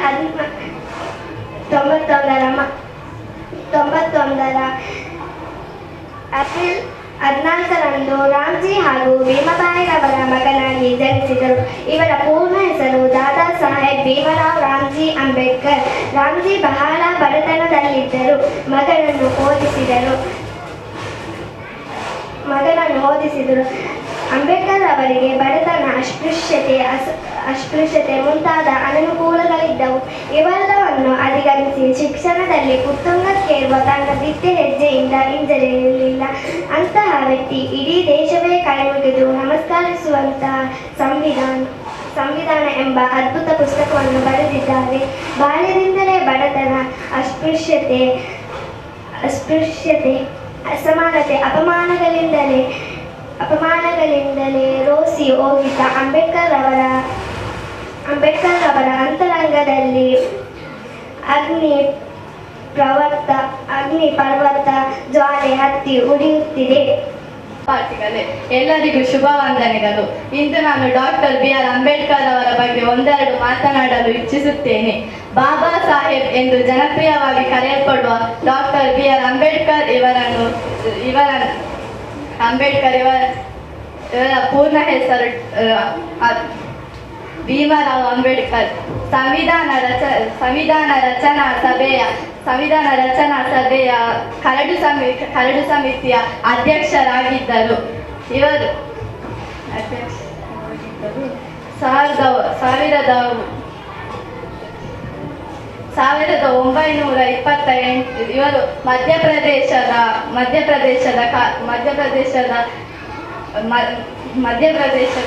ಕಂಟೋನ್ಮೆಂಟ್ನಲ್ಲಿ 1891 ಏಪ್ರಿಲ್ 14ರಂದು ಜನಿಸಿದರು. ಇವರ ತಂದೆಯ ಹೆಸರು ರಾಮ್ಜಿ ಮತ್ತು ತಾಯಿಯ ಹೆಸರು ಭೀಮಾಬಾಯಿ ಆಗಿದ್ದರು. 1908ರಲ್ಲಿ ಎಲ್ಫಿನ್ಸ್ಟೋನ್ ಹೈಸ್ಕೂಲಿನಲ್ಲಿ 10ನೇ ತರಗತಿಯಲ್ಲಿ ಉತ್ತೀರ್ಣರಾದರು ಮತ್ತು 1918ರಲ್ಲಿ ಬಾಂಬೆ ವಿಶ್ವವಿದ್ಯಾಲಯದಲ್ಲಿ ಪದವಿಯನ್ನು ಪಡೆದರು ಮತ್ತು ಅವರ ವಿಷಯಗಳಲ್ಲಿ ಅರ್ಥಶಾಸ್ತ್ರ ಮತ್ತು ರಾಜಕೀಯ ಅಧ್ಯಯನದಿಂದ ಸೇರಿದೆ. ಅಂಬೇಡ್ಕರ್ ಅವರು ಬಹಳ ಬುದ್ಧಿವಂತ ವ್ಯಕ್ತಿಯಾಗಿದ್ದರು. 1924ರಲ್ಲಿ ಬಹಿಷ್ಕೃತ ಹಿತಕಾರಣಿ ಸಭಾ ಎಂಬ ಸಂಸ್ಥೆಯನ್ನು ಸ್ಥಾಪಿಸಿ ದಲಿತರ ಉದ್ಧಾರಕ್ಕಾಗಿ ಶಿಕ್ಷಣ ಪ್ರತಿಯೊಬ್ಬರಿಗೂ ತಲುಪಬೇಕು ಎಂದು ಶಾಲೆ ಹಾಸ್ಟೆಲ್ ಮತ್ತು ಉಚಿತ ಗ್ರಂಥಾಲಯಗಳನ್ನು ನಿರ್ಮಿಸಿದರು. ಅವರು 1927ರಲ್ಲಿ ಕಾಲೋಬ ಜಿಲ್ಲೆಯ ಮಹಾದ್ನಲ್ಲಿ ಜರುಗಿದ ಸಮ್ಮೇಳನದಲ್ಲಿ ಅಧ್ಯಕ್ಷತೆಯನ್ನು ವಹಿಸಿದ್ದ ಅವರು ನಾವೀಗ ಮೇಲು ಕೀಳು ಎಂಬ ಭಾವನೆಯನ್ನು ನಮ್ಮ ಮನಸ್ಸುಗಳಿಂದ ಕಿತ್ತು ಹಾಕಬೇಕಾಗಿದೆ ಎಂದು ಹೇಳಿದ್ದರು. ಅವರು ದೆಹಲಿಯ ತಮ್ಮ ಮನೆಯಲ್ಲಿ ಡಿಸೆಂಬರ್ 1956ರಲ್ಲಿ ನಿದ್ರೆಯಲ್ಲಿ ನಿಧನರಾದರು. ಅವರು ಮಧುಮೇಹ ಮತ್ತು ಒತ್ತಡ ಸಂಬಂಧಿತ ಕಾಯಿಲೆಯಿಂದ ಬಳಲುತ್ತಿದ್ದರು ಎಂದು ಹೇಳುತ್ತಾ ನನ್ನ ಈ ಪುಟ್ಟ ಭಾಷಣವನ್ನು ಮುಗಿಸುತ್ತೀನಿ. ಮನದಾಳದ ನಮಸ್ಕಾರಗಳು. ನಾನಿಂದು ನಮ್ಮ ಭಾರತ ಸಂವಿಧಾನ ಶಿಲ್ಪಿ, ಮಹಾ ಮಾನವತಾವಾದಿ, ಸಮಾಜ ಸುಧಾರಕ, ವಕೀಲ, ದಲಿತರ ನಾಯಕ ಡಾಕ್ಟರ್ BR ಅಂಬೇಡ್ಕರ್ ಅವರ ಬಗ್ಗೆ ಒಂದೆರಡು ಮಾತುಗಳನ್ನಾಡಲು ಇಚ್ಛಿಸುತ್ತೇನೆ. ಭಾರತದ ಇತಿಹಾಸ ಪುಟಗಳಲ್ಲಿ ಸುವರ್ಣಾಕ್ಷರಗಳಿಂದ ಬರೆದಂತಹ ಅಧ್ಯಾಯವೆಂದರೆ ಡಾಕ್ಟರ್ BR ಅಂಬೇಡ್ಕರ್ ಅವರ ಹೋರಾಟ ಕ್ರಾಂತಿಕಾರಿ ಬದುಕಿನದ್ದು. ಹೊರನೋಟಕ್ಕೆ ಪವಾಡವೆಂಬಂತಾದರೂ ಅವರು ಕ್ರಮಿಸಿದಂತಹ ಹಾದಿ ಸುಗಮವೇನೂ ಆಗಿರಲಿಲ್ಲ. ಅಂಬೇಡ್ಕರ್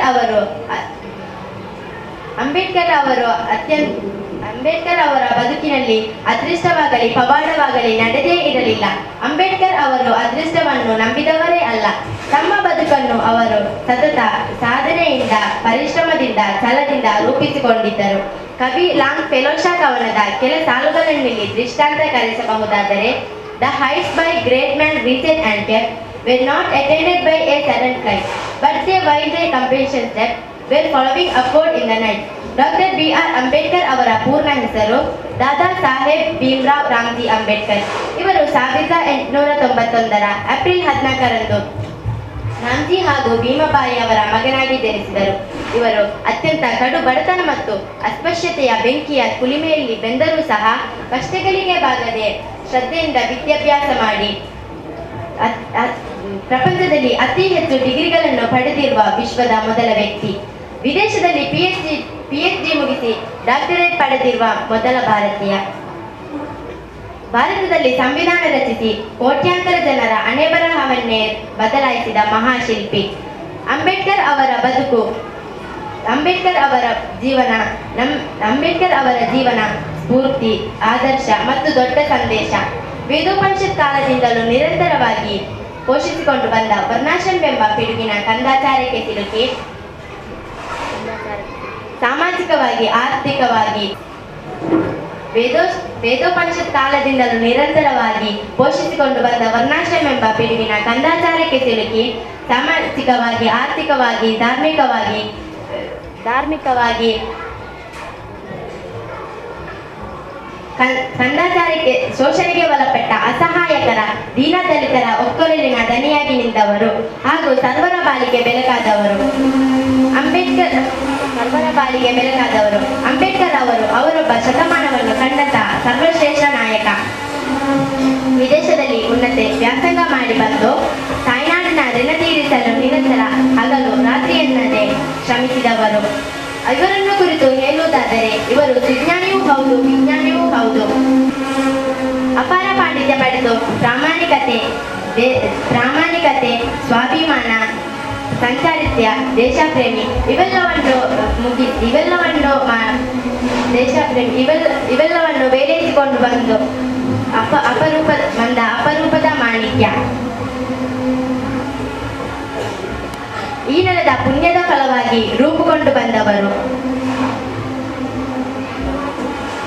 ಅಖಂಡ 40 ವರ್ಷಗಳ ಪರ್ಯಂತ ಶೋಷಿತರ ಪರವಾಗಿ ಹೋರಾಟ ಮಾಡಿ ಆ ನಿಟ್ಟಿನಲ್ಲಿ ಜಯಶಾಲಿಗಳಾಗಿ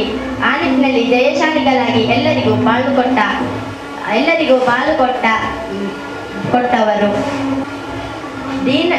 ಧರ್ಮದ ಹೆಸರಿನಲ್ಲಿ ಮಾಡಬಾರದ ಕೃತ್ಯಗಳನ್ನು ಮಾಡಿ ದೀನದಲಿತರನ್ನು ಪ್ರಾಣಿಗಳಿಗಿಂತಲೂ ಕೀಳಾಗಿ ಕಂಡು ಮತಾಂಧರ ಮೇಲೆ ಧರ್ಮದ ಸಾರಿ ಬಿದ್ದವರನ್ನು ಎತ್ತುವುದೇ ಧರ್ಮದ ಗುರಿ ಎಂದು ಕಂದೆರಿಸಿದ ಮಹಾನುಭಾವ ಅಂಬೇಡ್ಕರ್. ನಮ್ಮ ಜೀವನ ಸಾರ್ಥಕವಾಗುವುದು ನಾವೆಷ್ಟು ಖುಷಿ, ಸಂತೋಷ, ಸಂತಸದಿಂದಿದ್ದೇವೆ ಎಂಬುದರಿಂದಲ್ಲ, ನಮ್ಮಿಂದಾಗಿ ಎಷ್ಟು ಜನರು ಸುಖ, ಸಂತೋಷ, ಸಂತಸದಿಂದಿದ್ದಾರೆ ಎಂಬುದರಿಂದ ಎಂಬ ಜೀವನ ಸತ್ಯ ಬಾಬಾ ಸಾಹೇಬರಿಗೆ ತಿಳಿದಿತ್ತು. ಇದೇ ಉದ್ದೇಶದಿಂದ ಸರ್ವರಿಗೂ ಸಮಪಾಲು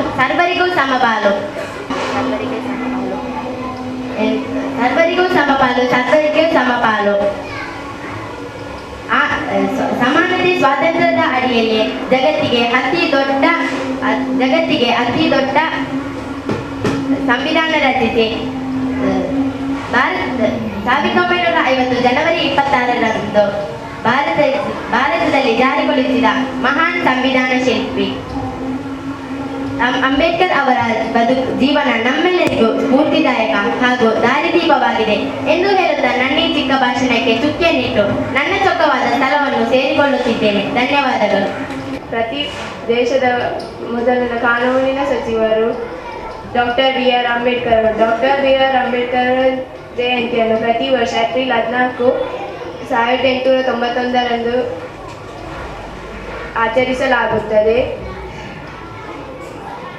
ಅಂಬೇಡ್ಕರ್ ಅವರು ಸುವ್ಯವಸ್ಥೆ, ಅಸ್ಪೃಶ್ಯತೆ ಹಾಗೂ ನಿವಾರಣೆ ಮೂಲಭೂತ ಕರ್ತವ್ಯ ಹಾಗೂ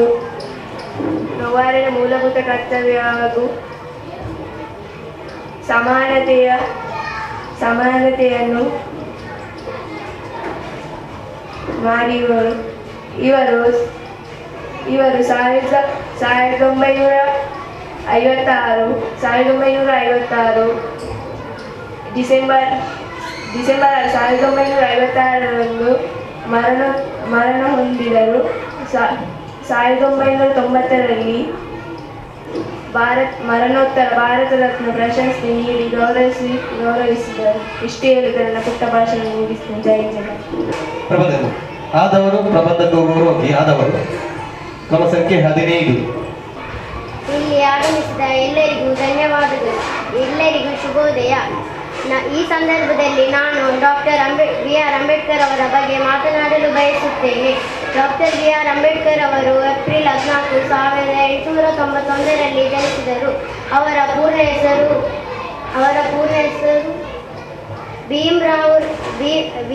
ಭೀಮ್ರಾವ್ ರಾಮ್ಜಿ ಅಂಬೇಡ್ಕರ್. ಅವರು ಭಾರತ ದೇಶದ ಮೊದಲ ಕಾನೂನು ಮಂತ್ರಿ. ಅವರನ್ನು ಸಂವಿಧಾನ ಶಿಲ್ಪವೆಂದು ಕರೆಯುತ್ತಾರೆ. ದಲಿತರ ವಿರುದ್ಧ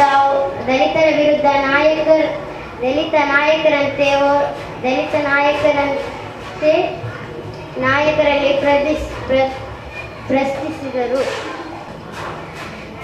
1956ರಲ್ಲಿ ನಾಗಪುರದಲ್ಲಿ ಬೌದ್ಧ ಧರ್ಮವನ್ನು ಸ್ವೀಕರಿಸಿದರು. 1956ರಲ್ಲಿ ಅನಾರೋಗ್ಯ ಕಾರಣದಿಂದ ತೀರಿ ಹೋದರು. ಅವರು 1990ರಲ್ಲಿ ಅವರಿಗೆ ಭಾರತ ರತ್ನ ಪಡೆಯಲಾಯಿತು. ಇಷ್ಟು ಹೇಳುತ್ತಾ ನನ್ನ 2 ಮಾತುಗಳು ಮುಗಿಸುತ್ತೇನೆ. ಜೈ ಹಿಂದ್, ಜೈ ಭಾರತ್. ಭಾಷಣ ಸ್ಪರ್ಧೆಯಿದ್ದವರು 17. ಡಾಕ್ಟರ್ BR ಅಂಬೇಡ್ಕರ್ ಅವರ ಬಗ್ಗೆ ತಿಳಿಸಲು ನಾನು ಬಯಸುತ್ತೇನೆ. ಡಾಕ್ಟರ್ BR ಅಂಬೇಡ್ಕರ್ 14 ಏಪ್ರಿಲ್ 1891ರಲ್ಲಿ ಜನಿಸಿದರು. ಅವರ ಪೂರ್ಣ ಹೆಸರು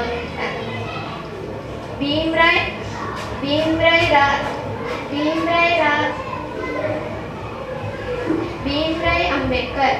ಅವರು ಭಾರತ ದೇಶದಲ್ಲಿ ಮೊದಲ ಕಾನೂನು ಮಂತ್ರಿ. ಅವರು ಸಂವಿಧಾನದ ಶಿಲ್ಪಿ ಎಂದು ಕರೆಯಲಾಗುತ್ತದೆ.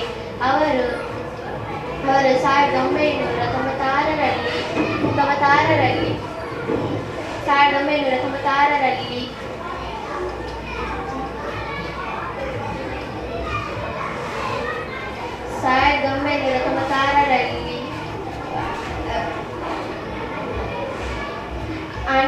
ಅನರೂಪದಲ್ಲಿ ಬೌದ್ಧ ಧರ್ಮವನ್ನು ಸ್ವೀಕರಿಸಿದರು. ಅವರು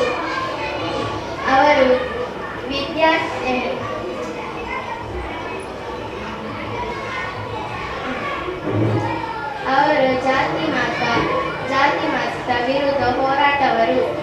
ಇಲ್ಲಿ ನನ್ನ ಇಷ್ಟು ಚಿಕ್ಕ ಮಾತುಗಳನ್ನು ಮುಗಿಸು. ರಾಮ್ಜಿ ಮತ್ತು ತಾಯಿ ಭೀಮಬಾಯಿ ಆಗಿದ್ದರು. ಅಂಬೇಡ್ಕರ್ ಅವರ ತಂದೆ ಅವರು ಭಾರತೀಯ ಸೇನೆಯಲ್ಲಿ ಸುಬೇದಾರರಾಗಿದ್ದರು. ಅಂಬೇಡ್ಕರ್ ಅವರು ಚಿಕ್ಕ ವಯಸ್ಸಿನಿಂದಲೇ ಅವರ ತಾಯಿಯನ್ನು ಕಳೆದುಕೊಂಡಿದ್ದರು. 4 ವರ್ಷಗಳ ನಂತರ ಅವರ ತಂದೆ ಮರುಮದುವೆಯಾದರು. 1912ರಲ್ಲಿ ಅವರ ತಂದೆ ರಾಮ್ಜಿ ಅವರು ಸಕ್ವಾಲ್ನಲ್ಲಿ ನಿಧನ ಹೊಂದಿದರು. ಅಂಬೇಡ್ಕರ್ ಅವರು ಓದುವುದರಲ್ಲಿ ತುಂಬಾ ಆಸಕ್ತಿ ಹೊಂದಿದರು. ಇವರು 1908ರಲ್ಲಿ 10ನೇ ಎಲ್ಪಿನ್ ಸ್ಟೋನ್ ಹೈಸ್ಕೂಲ್ನಲ್ಲಿ ಉತ್ತೀರ್ಣರಾದರು. 1912ರಲ್ಲಿ ಬಾಂಬೆ ವಿಶ್ವವಿದ್ಯಾಲಯದಿಂದ ಪ್ರಶಸ್ತಿ ಪಡೆದರು. ಅಂಬೇಡ್ಕರ್ ಅವರು ತುಂಬಾ ಬುದ್ಧಿವಂತರಾಗಿದ್ದರು. ಇವರು ಸ್ನಾತಕೋತ್ತರ ಪ್ರಶಸ್ತಿಯನ್ನು ಪೂರ್ಣಗೊಳಿಸಲು ನ್ಯೂಯಾರ್ಕ್ನ ಕೊಲಂಬಿಯಾ ವಿಶ್ವವಿದ್ಯಾಲಯಕ್ಕೆ ಅರ್ಜಿ ಸಲ್ಲಿಸಿದರು. ಇದಲ್ಲದೆ ಹೆಚ್ಚಿನ ಅಧ್ಯಯನವನ್ನು ಮುಂದುವರಿಸಲು ಇಂಗ್ಲೆಂಡಿಗೆ ಹೋದರು. ಅಂಬೇಡ್ಕರ್ ಅವರು ಸಾಮಾಜಿಕ ಸಮಾನತೆ,